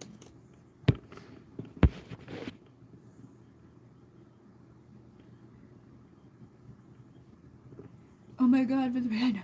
Yeah, it was, because a lot of people would, like, start you know, ask me about myself, and I was doing the tarot readings then, and then, like, I had, you know, I was growing and all of that, like, and I was already being a healer and a reader, like, full-time, all the time. I was doing that stuff, so they would ask me, can I ask you blah, blah, blah, and I'd be like, yeah, sure. And I was always telling them pretty much dead-on stuff, because it's like, that's what happens. It's like, you attract you over and over and over. It's sometimes you're going to attract the younger you, the older you, or like the unhealed you. And it's like, whoever needs you or whoever you need in that moment. Sometimes they're going to deliver something to you that you needed, and sometimes you're going to be the one that does that for them. But it's like, we always have opportunities right in front of us all the time to help people or to help ourselves based on a, you know, whatever. It should be a mutual exchange. It shouldn't always be like one way. But a lot of the people, like especially the women, they'd be like, my God. It was like I was doing twin flame readings in the car for all these people without the card, because I don't need the cards. The cards are just like an addition thing. And they would always be like, yeah, I considered, I'm like, maybe I should be like the psychic taxi or something, because I could do it for all of them. There was like guys would be like, tell me about myself, and I'd be like, ba-da, ba-da, ba-da, and they'd be like, oh my God. If you can read people, you can read people, so it would be kind of a cool thing. But you'd probably, I would have, yeah, I don't know, I don't think I would have to go about it that route, but you'd have to be, I'd probably have to ask for permission of the people. I don't know about well, there is people who do their, like, they do videos while they're driving their Uber, but I don't know if that's a legit thing or not, if they're just pretending. You know what I mean? Because all these people out there are usually fake. Yes, I like to do the gigs while working a 9 to 5. I had a mid working. I have a mid heaven in Sagittarius, so 9 to 5 is so soul draining. Yeah, you need to be a free spirit, man. That happened to me. I did a degree that didn't guarantee me a job. It's part of the thing here. The people, they like, I feel like they really, it's like the more, go look into some of the shit that's been said by the people who even funded the fucking school system to begin with, and you'll understand why. It's like, they want it to be that way. They want it to be drastically different. The people up here, who the elite money people, they were like, oh, we should have like a completely different set of rules and regulations and expectations and things that people can acquire and achieve. And anybody who gets out of that little low poverty whatever place is like, you know, they've really, really tried hard. And sometimes it pisses them off and they just fucking kill them. It's like, oh! So it's part of this thing that the more people that awaken to it and see it and are like, wait a minute, we don't want to keep doing that because it's not fulfilling and it's not happy and it's not doing anything good for anybody, anywhere, except them. You know, that would be good. I didn't do a STEM degree, meaning science, tech, engineering, and math. So yeah, I had to do a master's to get a better job, but I didn't want to. No way I'll ever go back to college. Now that I think about it, well, it was a waste of time. You know what though? It wasn't. Anything that we do isn't necessarily a waste of time. It's just like a learning experience. I'm sure there's things in there that you learned that you will apply to your life, whether it was like a life lesson or logical, like wow, I shouldn't have done that thing. It's like we live and we learn. What we do with what we learn is up to us. We could become like oh about it, or we can take it and apply and be like, okay, now we know not to do that again. Sometimes we need to repeat the thing over and over and over till it slams in and we're like, okay. Or sometimes we get it real quick and we go to the next thing.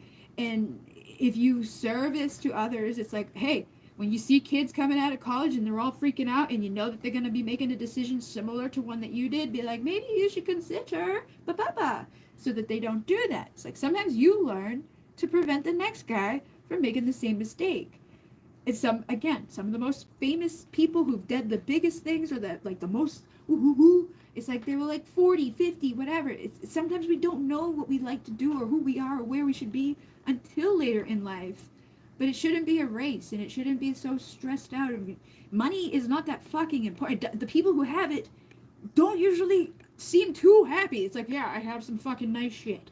Nobody really loves me. They're all here using me. The only reason, whatever, like, you know what I mean? It's like, then they're always worried, looking over their back, thinking people are going to take advantage of them or abuse them or use them or whatever. It's like a catch-22 in all ways, but it doesn't. Having money is not a bad thing, and not having money is not a bad thing. It's just who the fuck are you at your core? And if you're not sure about that yet, then explore. But if you put all the emphasis on the things like that, you're probably not going to be fulfilled in the end, and you're gonna. A lot of people regret at the end of their life. They're like, I really wish that I had, done things that were like more not the way that people are doing them. But it's driven in us through fear and conditioning and like social programming and. You gotta be better, you gotta have the best, you gotta get more and more and more, and and I get it because I fall into it all the time with my own shit of like a perfectionist, but most people don't care, and most people perceive you far different than you perceive yourself, and everybody's in their own world doing their own thing to themselves. Everybody's consumed with their own and we all think everybody else is like, like thinking the worst of us when they're probably not even thinking about us at all. Like they're consumed with their own fears and doubts and insecurities. I heard about that. Someone told me that they didn't read cards because they read the energy. Yeah. The cards help. I feel like the cards are just like like here, it helped to like bring awareness to others. It's a cool confirmation when I'm like and that exact card pops out. But I did notice like there was a time where I was starting to get a little frustrated with people because I'm like, there's been people in the past too that like anything that I channeled through trance was like gold to them. They would go do anything. They would jump off a bridge. They would like, whatever. If it was a trans channel message. But anything I would say, just as Bridget, they were like, boo! Like, they wanted to go to the fucking store. I'm like, oh my God. And it was becoming an issue where it was like, hey, like, there are some things that they're going to tell you that I already know. Like I've already asked, I've already been aware of and privy to the information. But some people get really caught up on the card or the pick a card or like the things that are just parts of it. It's a tool or it's like I don't know, but it's like no, you're not good enough. I want to talk to the fucking things that you're channeling through you. It's like, okay. And some people get really weird about it where they won't make any decision at all. Like I've had that happen in the past where it's like I want to go pee. Should I go pee now or tomorrow? Just every decision I've had to push people away to not have that be the case.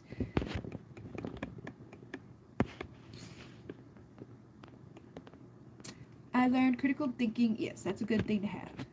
So I guess college wasn't so bad. Yeah.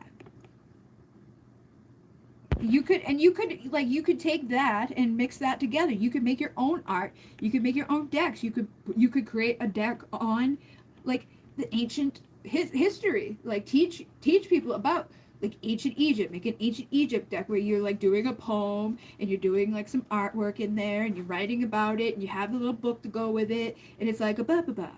Or however it comes to you to do, come up with something that's never been done before. Like, I know you like the music, like make songs or a poem that goes to a like a and it's all about Egypt. And it's like, this week we're gonna do Egypt, next week we're gonna do ancient Rome, next week we're gonna do the we're gonna do Aphrodite, we're gonna do whatever. Like, there's infinite fucking possibility and opportunity and approaches, but you just find the way that you enjoy it and the way that like you want to do it, and that's the most important part of it. And if you really do enjoy it and you feel passionate and you're excited and you like it, the energy it be inside of you to get the motion to keep going. I swear to God, that's why the other channel grew. Like, I didn't go over there thinking like that channel would grow to 15,000 people. That's a big amount of people for not attempting to try, you know, but the passion was there. The I like to do this was there. The consistency was there. That's why it went. You know, it kept going. It kept going. It was like, oh, I don't even have to try. I like this because it's what I like to do. And that's why I made it, because I was like, oh God, like the people over here aren't going to want this because they're all over here for this part where they like this thing. And that's working on that level. So let me do this over here, put that over there, like make everybody kind of like whatever. And that one grew because people, you know, it's like I still liked it, still passionate about it. Obviously, it was like a big part of my desire and all of that, but I still had other parts that I wanted to do. So it's like you don't always have to do just one thing either, but experiment and see.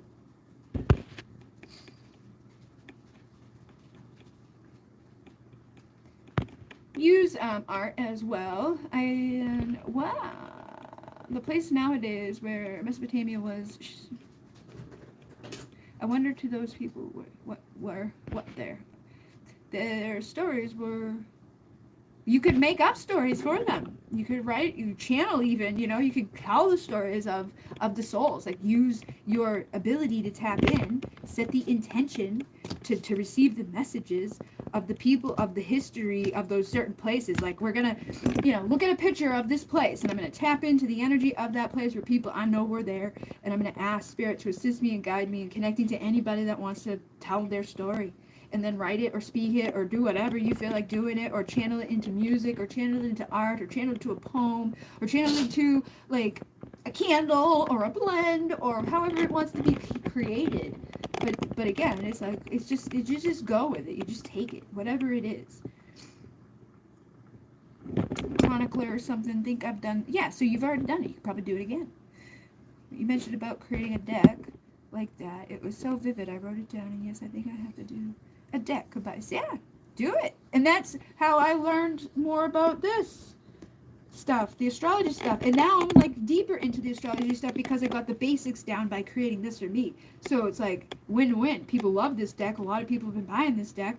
Taught me the basics of astrology so that I could learn more about it.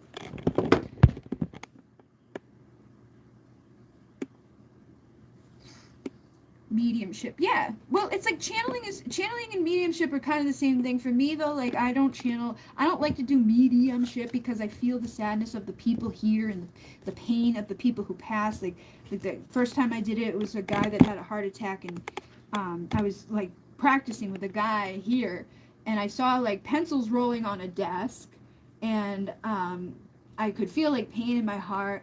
And when I told the guy, he was like, oh, my uncle, he was a school teacher. So it like made total sense. He had a heart attack, blah, blah, blah. And then there was another time that somebody asked me to write like 7 letters to somebody, like somebody's family who passed away, like the dad and the mom and the brother and the sister and the cousin and the aunt. And I was like, oh my God, sure, I'll try. And I did. And every single one of them got like very, like some sort of specific thing within it. So that was like very significant to just their relationships, and they were very like moved by that. And then I've done it for people like Abby when her dog passed away. I wrote a letter to her from him, and like one of my friends that I'm closer with, when her twin passed away, I wrote a letter to her from him, from the other side. And I can do it. It's the same concept as if I channel spirit or channel anything.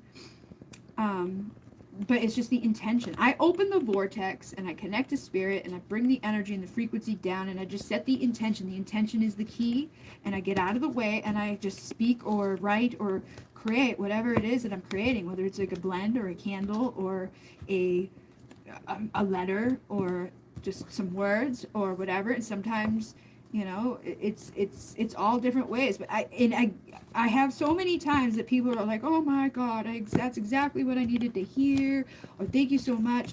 It's usually the things that I'm like, oh my God, I don't want to say this. Oh my God, I don't know if I should. And when I just put myself, my ego out of the fucking way and don't worry about it, I have really good reactions from people. Or people are like, are you fucking following me? Like, are you reading my mind? So I know it's good stuff, but it's like, it's trust. And it takes time. You got to build it up. ALCYONE Light Healing on the Divine Aesthetics channel, I teach you how to do all that stuff, like open the vortex, and like what a healing session looks like, and trance channeling and automatic writing and all of those things. And there's 77 videos in it right now, and most of it is free. The other things that are paid parts are like $5, and I'm gonna put them together in playlists and let people have like the full playlist of it, level 1, level 2, level 3. But I already have all the videos. If anybody goes over there and they can't get the video from the old link, I have them. They can buy them. I gave one away the other day to somebody who was like, oh my God. But they don't have any money, so I just gave it to them. But it's there for people to figure out what they would like to do as a healer. It's like a sampler platter of like all the things that I've tried and done. And then I probably will teach more about tarot, like an in-depth tarot class, an in-depth how to make your own candle class and stuff like that. But it's all intention. And just do it. Just do it. Just do it. Just try it. What's the worst that happens? You don't do it right, or you fuck up, or you're wrong. That's the only way you're going to learn how to do it is by doing it.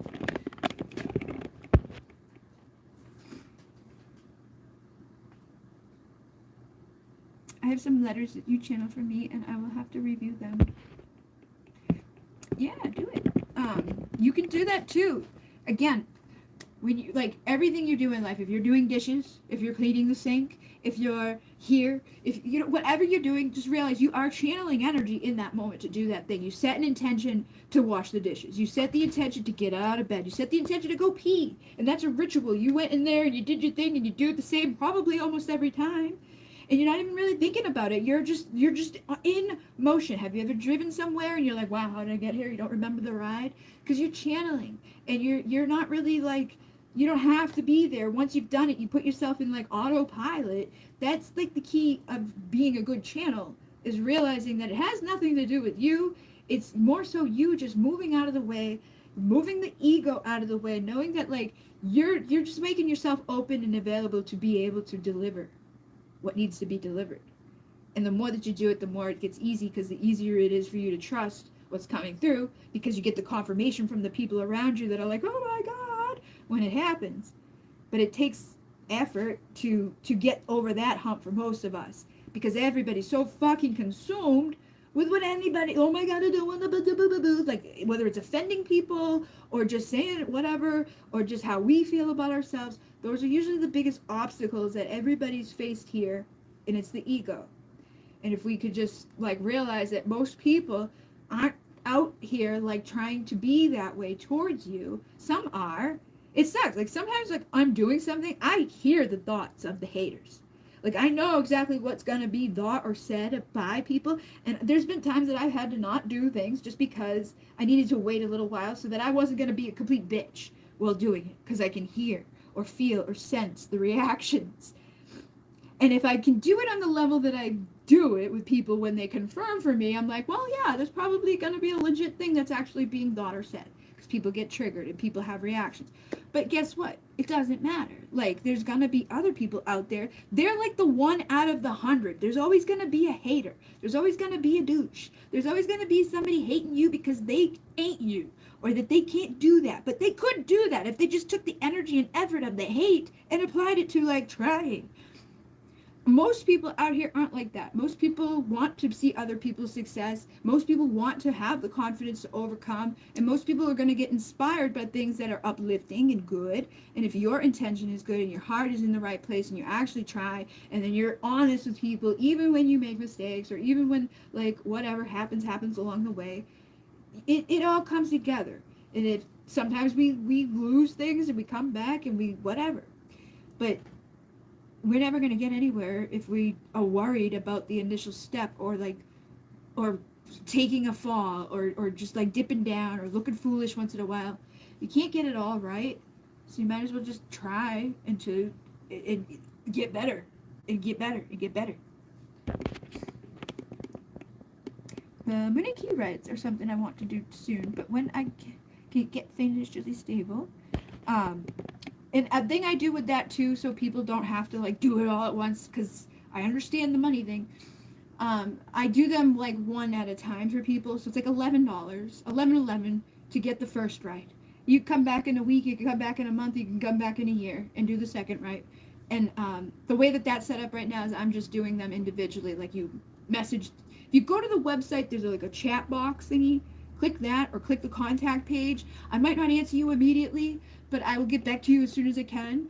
If I don't get back to you, it probably means that it went to a different plot or like for some reason was broke. But those two places on the website are like the most reliable places. People tell me like I want the healers right, or I want to do the first right, or I want to do whatever, and then I send them the one with the invoice, and then they just do that, and then they can come back when they're ready for the next. And then the playlists are like all of them at once, or all of them and all of the star rights and the womb right, or whatever they want. There's like a combination of all. Me too. I feel when people are fake, but I try not to absorb that energy. I feel with the people I live, not all of them. I want to see them want to see me win. I have a really sharp memory, and I recall things from long ago. Things I read as a kid, I can recall most of it. My sister-in-law seems iffy. Like I get she's either envious while she could be, wishes she could be me, or maybe she doesn't care. Usually your gut is gonna know. And I just looked up and saw 311, like there's 3 people with 11 likes. And that's a confirmation for me, because like on the 11th of March is my dad's birthday, and that's the day that I actually like vocalized to people that I was like really suffering and struggling and in a lot of pain and all of that. And since then it's like miraculously fucking healed completely. Like that side completely healed. I'm like, oh my god. And then this side is like night and day. Okay, almost gone, almost done. But for the whole time before it wasn't. But your gut instinct, like I knew what was going on, but I was like, let me just drag my feet, let me keep not doing what I should do, let me not verbalize, let me hide myself, like, and again, I've had the same thing with people in my life where I can feel that fucking feeling. I'm like, is there a problem? No. There is, but you can't control how they feel. Most people are gonna get triggered if they don't feel good in themselves, or they're going to get jealous if they can't do something that they perceive that makes you better than them, or whatever. Not all the time. And sometimes they will be able to keep it in check to a level where it doesn't impact you negatively, and sometimes they won't. It doesn't matter. You can choose how you react to it, like you can let it in and take you down to their level. But it's there. It's a natural instinct. I think everybody has it. We all get triggered by like, oh my god, that person is so pretty, or that person's better, or that person has what I want, or whatever. But that just perpetuates more of it. If you know, like, all right, so we know that she might have some weirdness in her, right? It's like, I just try to make it a point to limit, like, the blessings, you know what I mean? Like I try to make it like a point to like, I'm not gonna like say anything that may be like upsetting to them or make them feel worse about themselves. And if there's something really cool happening or whatever, like I may just kind of like play it down a little bit, which may not be the right thing to do, but it's better than feeling that animosity from that person or destroying that relationship out of the fact that they're jealous or whatever. And instead maybe like it, and I have family members that like, it's like I've learned to adopt over the years. Like my mother was, I didn't realize for the longest time she was very jealous and like told other people about it. And I'm like, oh, what? It didn't dawn on me. So I learned how to like make other people feel good rather than, you know what I mean? It's like put the spotlight on them, let them feel good, and then just let that be the thing. It doesn't have to be about you. And because if it's going to be about you and it's going to cause a problem, then you might as well just let it be about them and just know internally that like you're good, and you're better off to not let them know, because they may try to sabotage it, or they may send energy that's abusive or or it may sabotage you because you let it make you feel bad. Like, why don't they love me? Like, or why are they like that? And it's like, some people are just like that. You better off to just let it appease them, lift them up, be the adult, be the bigger person, be the one that's like, okay, just recognize that sometimes that's all they need. Maybe they didn't have that, or that's the main problem is why they're not getting the good things and the good results, because they feel that way and they focus on that instead of doing something to improve. Living with family. A girl thinks I'm as a kid I could put the boo. Yeah, it's not. That's why I try to stay far as possible. I'm always by myself. Yeah. No, most people aren't gonna be like, yes, I'm so fucking jealous of you. It's just not a thing. And, it sucks, but that right there shows you have that awareness to read people, read the energy, read and know. Like, that problem is probably a problem, and you picked up on it, and you know what it's about, so you know how to navigate that and recognize that. So when that starts to happen somewhere else in other people in the world, keep that in mind. Like, that I tell people, like, I think that's coming up in the ALCYONE light healing, like your spiritual dictionary.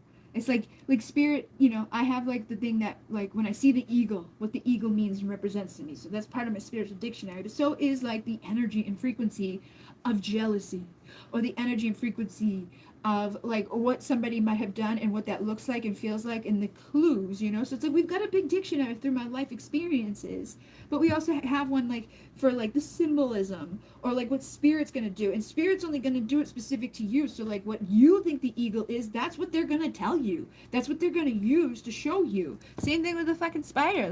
Like some people look at the spider and they're like, oh, scared about it, but other people look at it as like, oh, she's like the web weaver, she's going to be like the womb boo, like whatever. You won't be wrong and I won't be wrong, because spirit knows what you think and how you feel about these things, and what you're going to put words to about the symbol or the thing that they're showing you. And the more that you trust what you already know and what you believe about things, and you just speak about it, like the color pink, right? Like, it's all frequency. So it's like, oh, pink, love, right? So if I'm seeing a pink thing and maybe I see a pink spider, and traditionally I'm afraid of spiders, right? But when I see a pink spider, I think maybe they're telling me to, like, focus on some self-love and overcome my fear or overcome my phobias. But again, you won't be wrong, because spirit will know what you're going to think and what you're going to say and how you're going to deliver. But they're going to use the tools available and the numbers available. That's why I like the numbers. They all hold a frequency. They all hold an energy. They all have a meaning. The colors, they all have a meaning. The animals, they all have a meaning. But what you know right now and what I know right now are probably two different things about a lot of stuff. So just trust what you already know. Keep working to grow and know more about the things, so you can get a bigger vocabulary, a bigger dictionary to use in the terms and the ways that you deliver your messages. And then just through life and living and becoming, more wise over time, you get better at it. You expand all of it, and it becomes more in depth. And then you also get that, like, yes, I was right, I understood, oh my god, I trusted it now.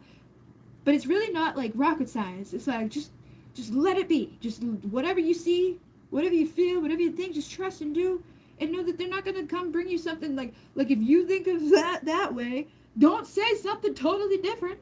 Don't try to put the words to it that you think that other person might think. Just tell what you know. And that's when you usually get like the big, oh my god, how did you know?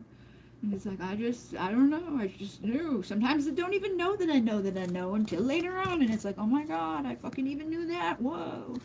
But the more you do it, the easier it comes, and the better it becomes. There's so much stuff going on.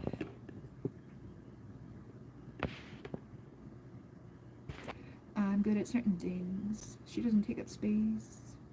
Shouldn't push down. Maybe she's just an introvert. She has to stop being... yeah, I was just going to say, maybe she's just an introvert. I have a dominating personality. It feels like she stays clear. Well, that's kind of what happens, I think, with people who are on different frequencies.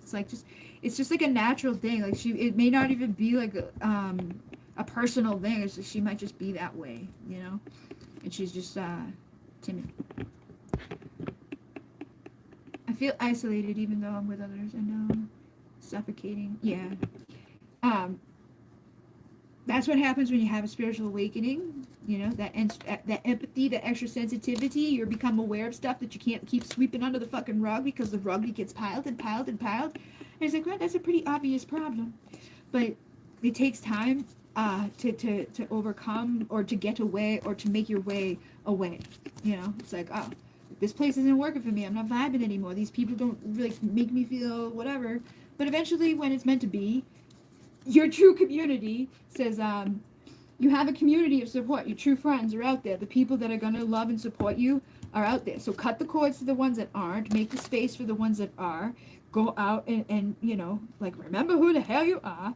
And then, you know, be aware of that thing and just put yourself out there and keep going.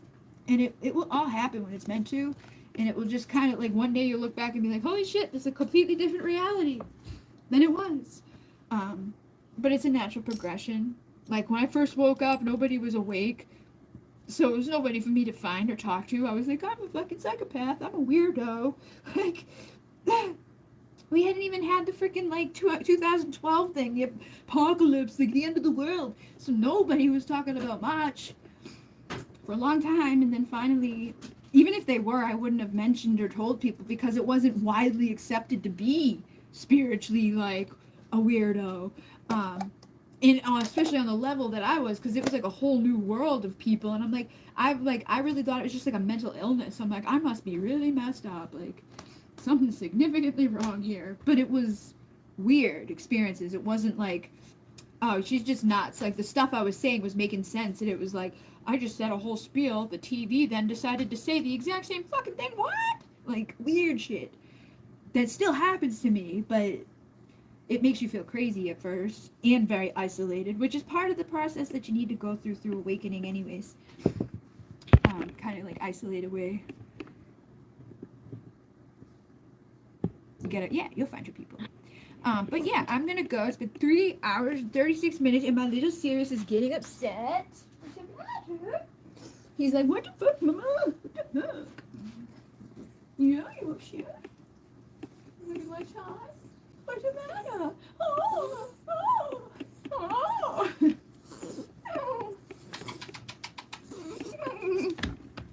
Okay. Go outside. Now they're all like, what the fuck? He's nervous. He's gonna get beat up. Gonna get beat up by your dada. So yeah, so I'll be back on Thursday, and then on Sunday I will be back for that too. And if you guys need anything or want anything, you can message me through my website. And if you want to do like maybe I'll make like a form thing or something for the podcast episodes. And the rights, it's like just literally one at a time. If it's one at a time, you just gotta let me know. Otherwise, the playlists are available on my website. Everything else is on Etsy. And yeah, thank you guys for being here. Thank you. The wiener dogs. I got a lot of wiener dogs. Never thought I would. I used to like boxers.